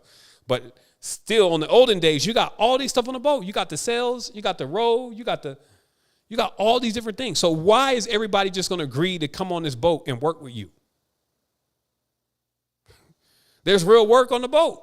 Now that things are more optimized, now it's a lot more easier. But I'm talking about back in the day, to hit the sails, to go up in the little, what do they call that little thing? You go way up there on top of the sail, and you over there looking out for the enemy. Like, this ain't. So you need benefits is what I'm saying. That's why I was saying in the other bill, social media networks, they should be paying you. Anybody that has your time in some way, shape, or form, they should be saying that, hey, we can build a plan together. And then you got to see something clear to actualize the plan. So right now, if we put IRLs out, vector equilibriums out, right? We put out 1,000 Warrior of Loves NFTs, and then we just hold. We keep building what we build, keep doing what we do. We keep refining the network more and more. We move into Web3. Software developers are doing what they do right now. I think they may be just now leaving for the day, but that will all come to fruition, and it will be tied into the systems that we create.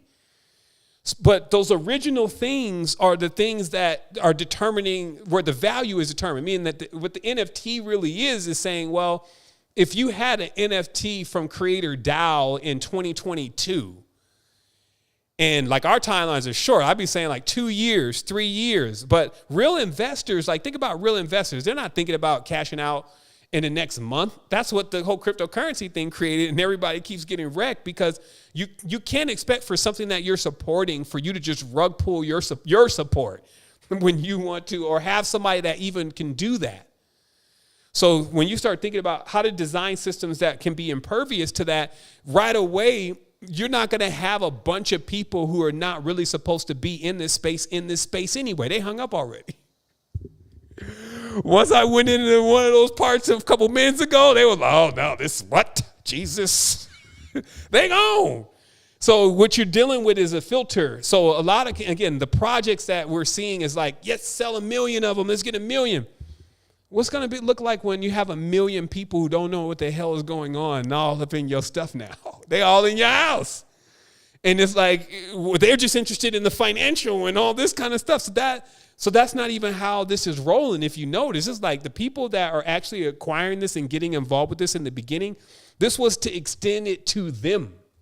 Even Secret Energy as a network, we're 13, 14 years. We already have a brand. We already have 100 and something products. We already have stuff that we've already done. People are still looking at me like, let's see if he does it. It's like, yo, what do you mean? What are you watching for? Are you watching my shadow or something? We already did it. And now here we are again we're coming into a new space, and we're going to be disruptive. Meaning that the disruptive unicorn is coming through. Like, it's a big thing. Like, now there's almost no industries left. As I said, startup and the idea of startup has died. Most people are just trying to hang on to what's going to happen with this next level of the supply chain. We have our own supply chain. We actually can make our stuff from scratch. So it's a difference, but it's not also readily noticed, because sometimes people will say, you got to ask people, what are you even looking for? And this is sometimes even when you're in that competition with trying to get people to really feel where you're coming from.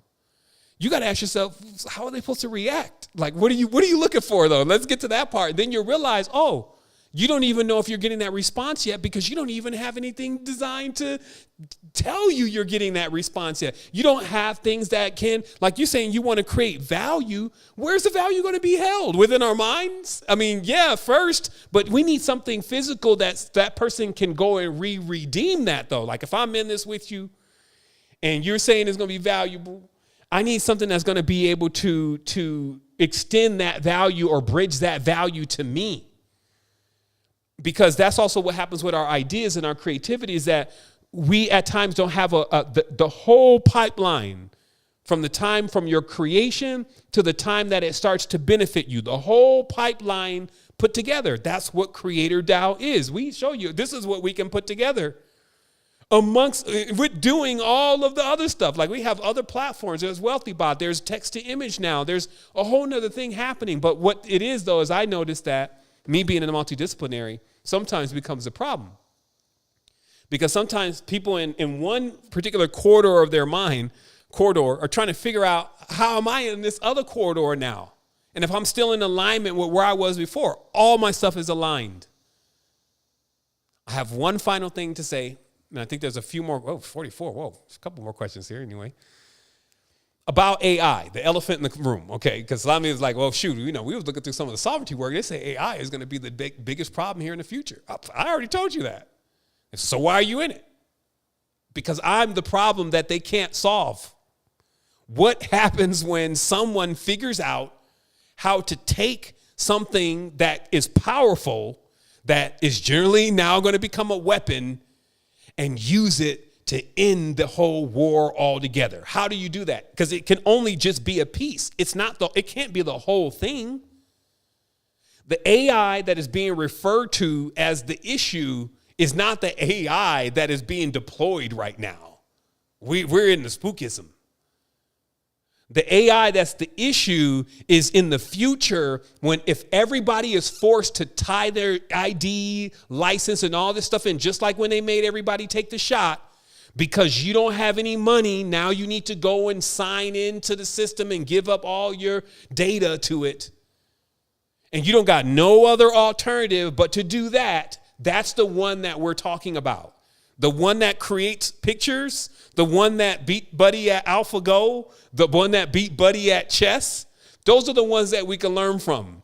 Because if you beat that AI at chess, no human will be sitting at the table with you.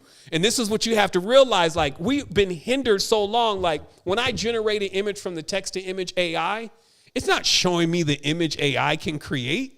It's showing me all of the images from the collective mind and what it would look like if we asked the collective mind with that data set to create a picture of this.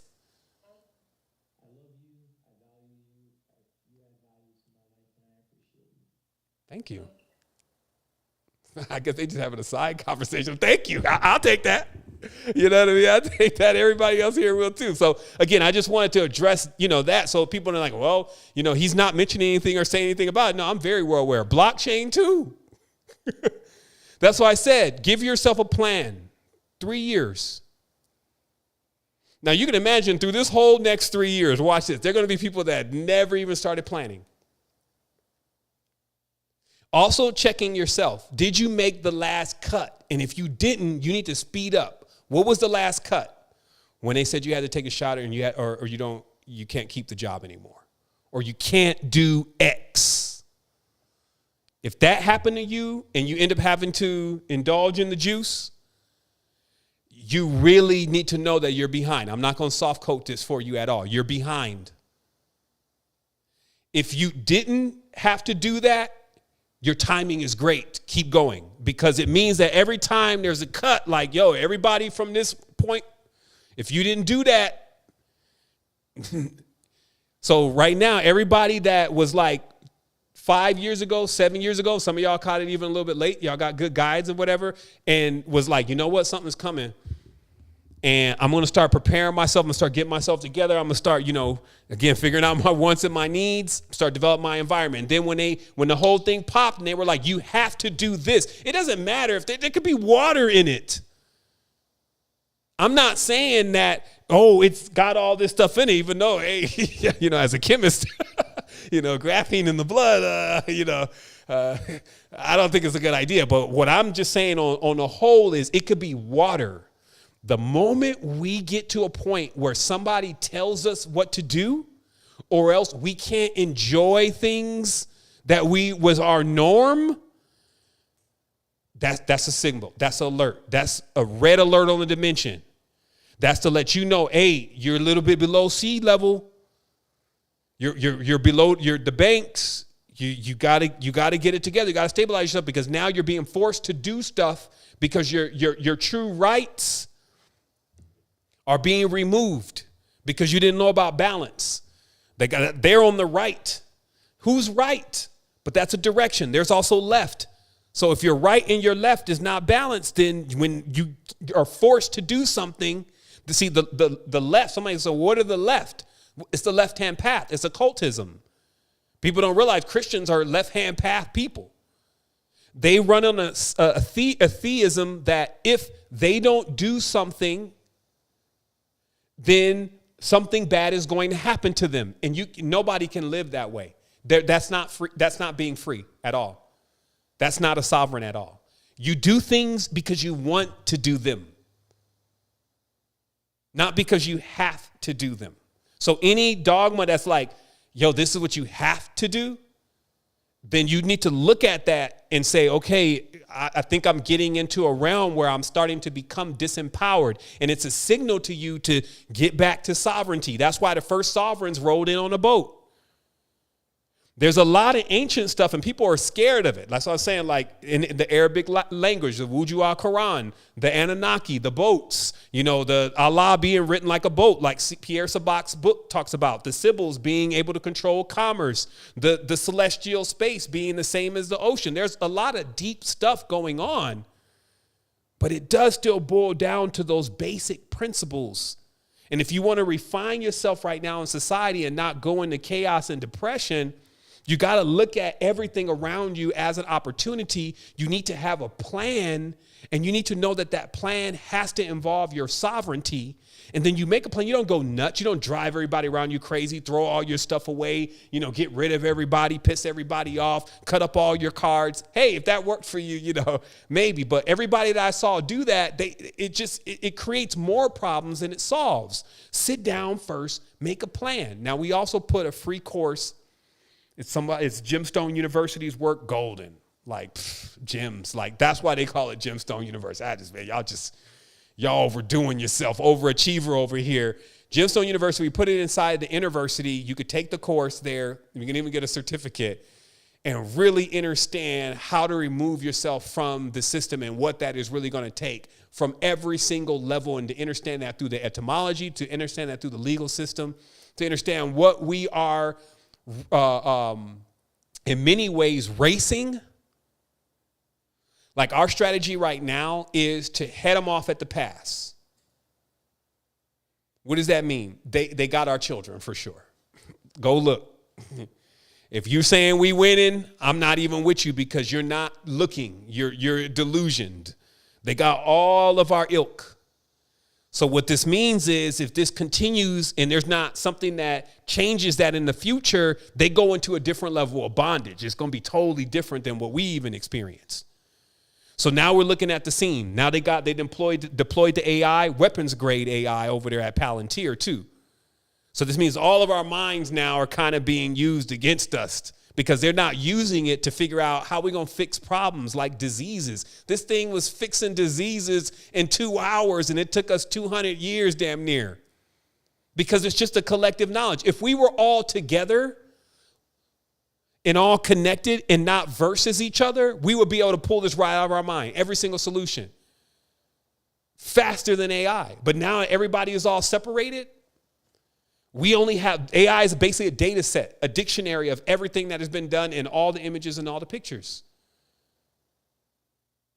So what is the plan? You got to use a quantum technology. When I say head them off at the pass, I didn't say run behind them and they took off way before you and you don't have the speed to catch them.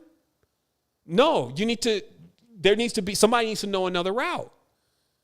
So up in this quantum vehicle, we advanced the actual imagination. The imagination is the most crippled part of the human being. And this is why we can't even seem to imagine what life would be like without these scumbags.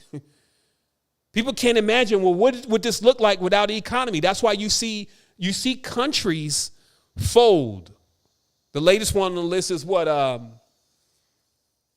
Angkor Wat, but what's the island out there in India?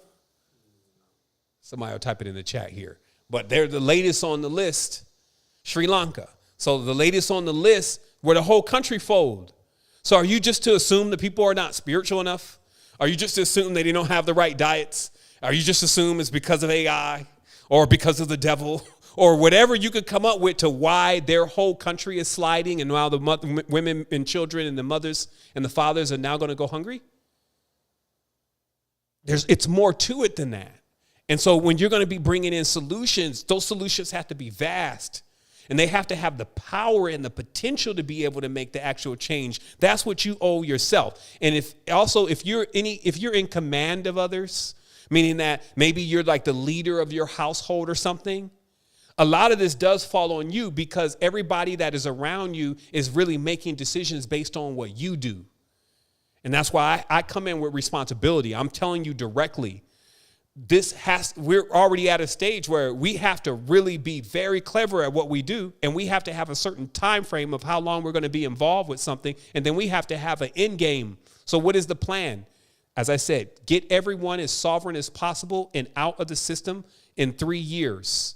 So then whatever they do from there is decentralized. Like like we were talking about insurance today. Like, obviously, if you have insurance on your car, then you're now into that system. So how do you work that? Either you have a driver. Well, now you got to find a driver in your community, or you underwrite your own insurance. You need to have a certain amount of capital, and then you put that capital inside of escrow, and then you write your own policy. So there's always a way. The system has provided a way. It has to work like that. But we need people that come together that understand that that is the actual cause and the purpose that we're actually working towards. And you can't imagine that certain things that you see in the beginning are going to be taking place indefinitely. Meaning that when you're building a house, that's not how it's always going to look. It's going to change. It's going to take on different shapes to ultimately become what is to be. So I just wanted to make it very clear to everyone here that we're very mindful about the things that we're engaging in and the dangers that have been said about some of these things for sure. Like we almost in many ways were the pioneers and the architects of the awareness of telling people about the dangers within many of these things to be able to get to this point now, to be able to navigate ourselves properly through them, to be able to extract the benefits of them, to be able to fix something that is a problem that is so huge, most people won't even stand up to it. Fixing racial problems, people don't stand into. They just polarize. Fixing the issue with our future and our children. I got friends like my friend Lemuel Life, working with children for 25 years, 30 years, inner city youth, really there every single day with almost no support. Not at all by far any of the most supported nonprofit organizations. So we are left with that responsibility, not excuses. And that's what I was saying before about our children. We can't keep giving them excuses. And in the future, you're not going to be able to tell your children, if you have them, that you didn't do anything to participate in potentially getting them out of the construct that we know that things could potentially be going into. So I'm not going to say anything else about that. I think I've said enough. The last question here, or some of the last question is, what is the effect that your product has on the senses? How would it feel? Is there feeling similar to the effects of a sound bowl? Is more of like the effects of when you're holding bismuth, the magnet. Thank you. Get some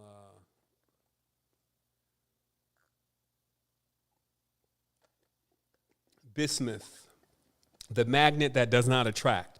Meaning it's a magnet, but it doesn't function in the same way as most magnets function. And if you get some pieces of raw bismuth, and if they're used for an industrial grade, they'll have a positive and a negative pole on them, even though when you put them together, they won't snap. And when you hold them in your hands and you put them together, you'll start noticing after a while that you have this feeling like your brain is, you even feel it's like a magnetic and electric feeling in the teeth, because the teeth are piezoelectric. They're porcelain.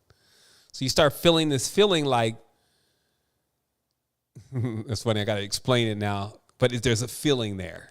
That's the main way I can explain it. And so that's what it feels like. It feels like that there is some type of conductive connection between the two poles of your body.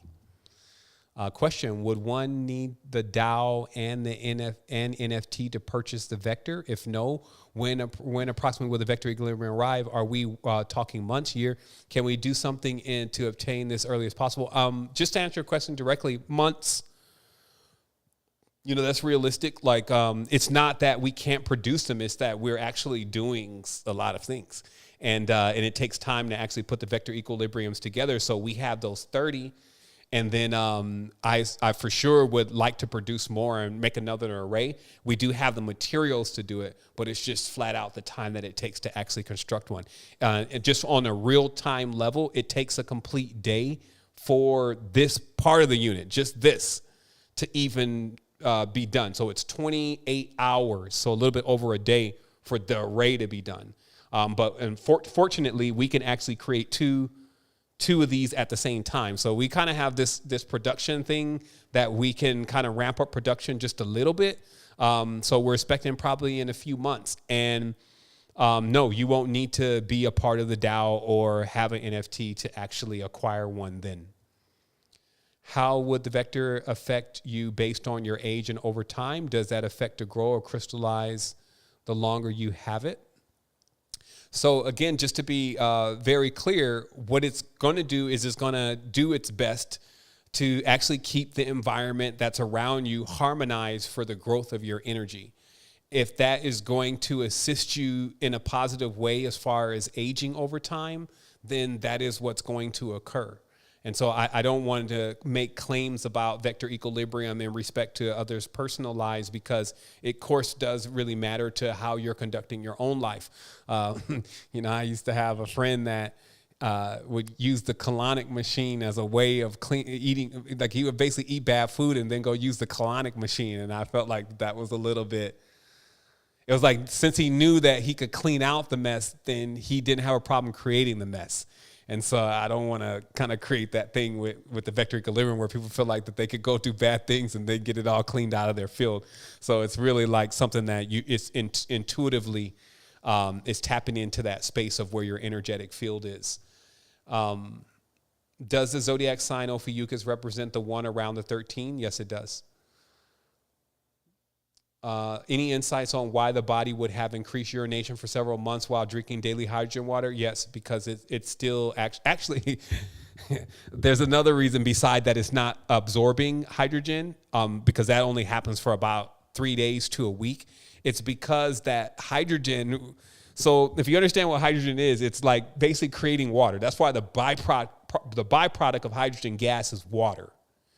So I have a theory that when you drink hydrogen, it actually begins to suck water through your pores, because you don't feel dehydrated when you have to pee, which is the phenomena, right? If it was sucking water out of the system. So I feel like that somehow because it's in the system, its byproduct is becoming water. So it's pulling that water right from the air.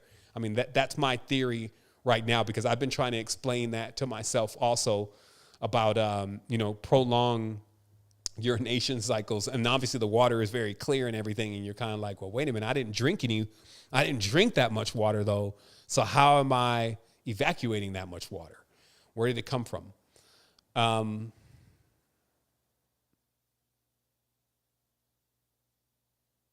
All right, so the last question I believe here is the mint fully allow listed, or there is a public sale also? What's the split, the market conditions currently? What is the team plans if all 999 don't mint out of the initial sale? So the day of mint is August the 22nd. 3 days before that, August the 19th, there is the private sale, which will be for all those that are whitelisted. And August 15th, I believe, is the day that we announce the winners and some more special information, which is the conclusion of the quest that everybody is on now in order to have the opportunity to win. Vector Equilibriums and Warriors of Love NFTs. I will also say that even if somebody's just coming in now, you may be looking at it like, wow, there's somebody already in first, second, third place. I'm not going to get there. But remember, we're having the giveaway also, meaning that you're earning tickets through the process also. And in the end, we're going to draw those tickets. I do also wanted to mention that those who have, well, I guess I got to take a step back. I haven't made a full decision on that, but I feel like that we want to give as many opportunities as possible for anyone to actually win at least the WOL NFT. And because of that, I didn't feel like it would be really fair if we submitted the tickets of if someone already was in first, second, and third place. So that's something I'm still going to kind of dial into, but I do want to give as many people as possible the opportunity to actually have an opportunity to win the NFT. And again, I just don't think that unless you, well, if you're in first place, you already have two, so that we should probably open it up to others to have an opportunity to win. So there's really no clarification around that. So we'll paint that in as we go.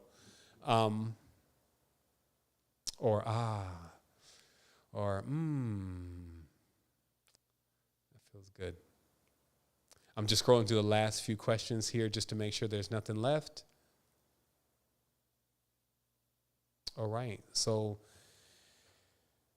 yeah. Yeah, that's the last question. So this is what we'll do. Wow, 2 hours and 30 minutes. Okay, so that was great, though. Like, I guess we can probably break this up into two parts and push it out later on, at least so others have the opportunity to see what we're unveiling, especially with the Vector Equilibriums, et cetera. I also want to say that generally within anything in life, you must be passionate about it. Like if you're gonna really see it through, you got to be passionate about it. And sometimes, if we're looking for certain indicators or markers within things that we're getting involved in, you also kind of have to look at, even the founders and the people who are developing things around it and see, one, if, your vision aligns with their vision. And then two, how passionate they feel about it. And it's because oftentimes you run into things and you have to go through it. And if you don't have the passion and the potential and the strength, you may try to avoid it or go around it or ignore it. I feel like life is constantly always serving that up on my platter. It's like I'll have to deal with something and I'll be like, well, everybody doesn't like this. Why do I have to be the one? You know what I mean? Because it's like, well, my name, my reputation, my energetics, all that be in play.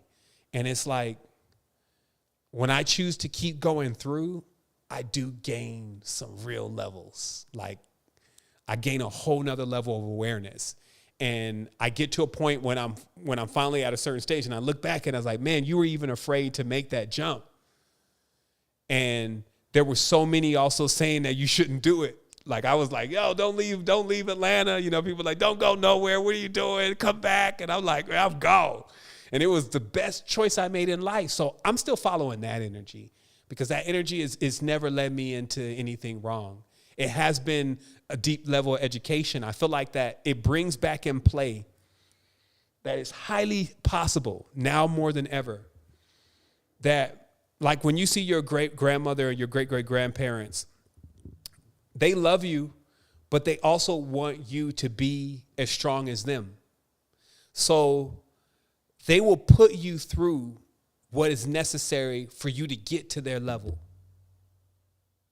And they have the strength to not stop the process of you going through your lessons. So I feel like in many ways that what our ancestors did was they put all this together. Everything from the legal systems to the popes, to the AI, to the weapons, to the whole nine, that they put all of this together in one huge, what you would feel like is a replica of the real world, a real consciousness, so that we would start going through this experience and then really challenge ourselves to really see the best of ourselves rather than being the sideliners.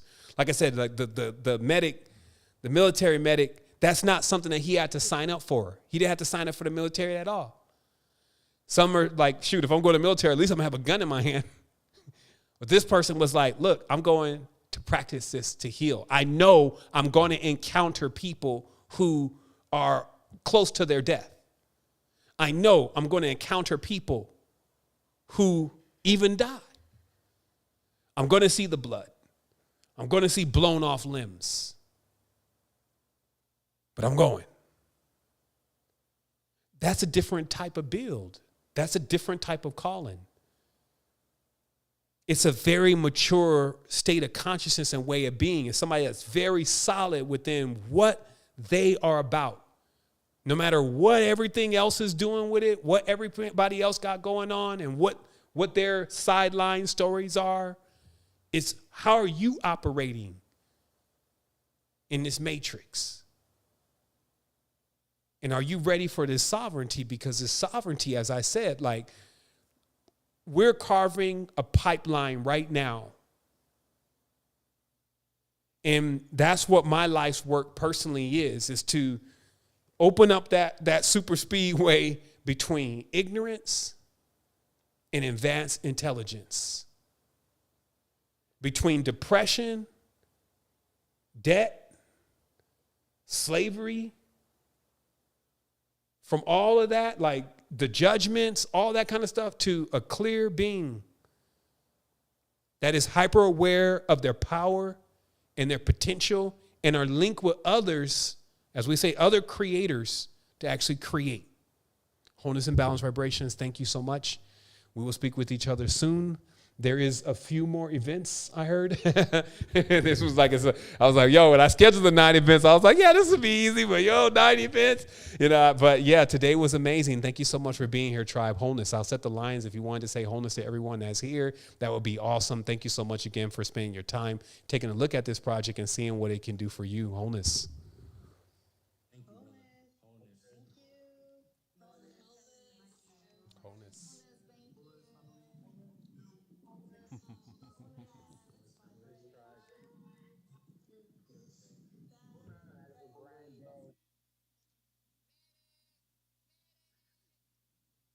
Medic.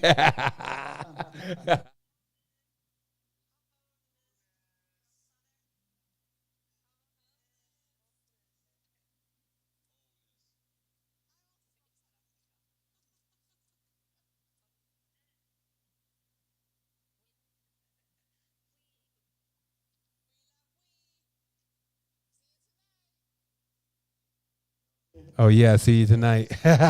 Wholeness.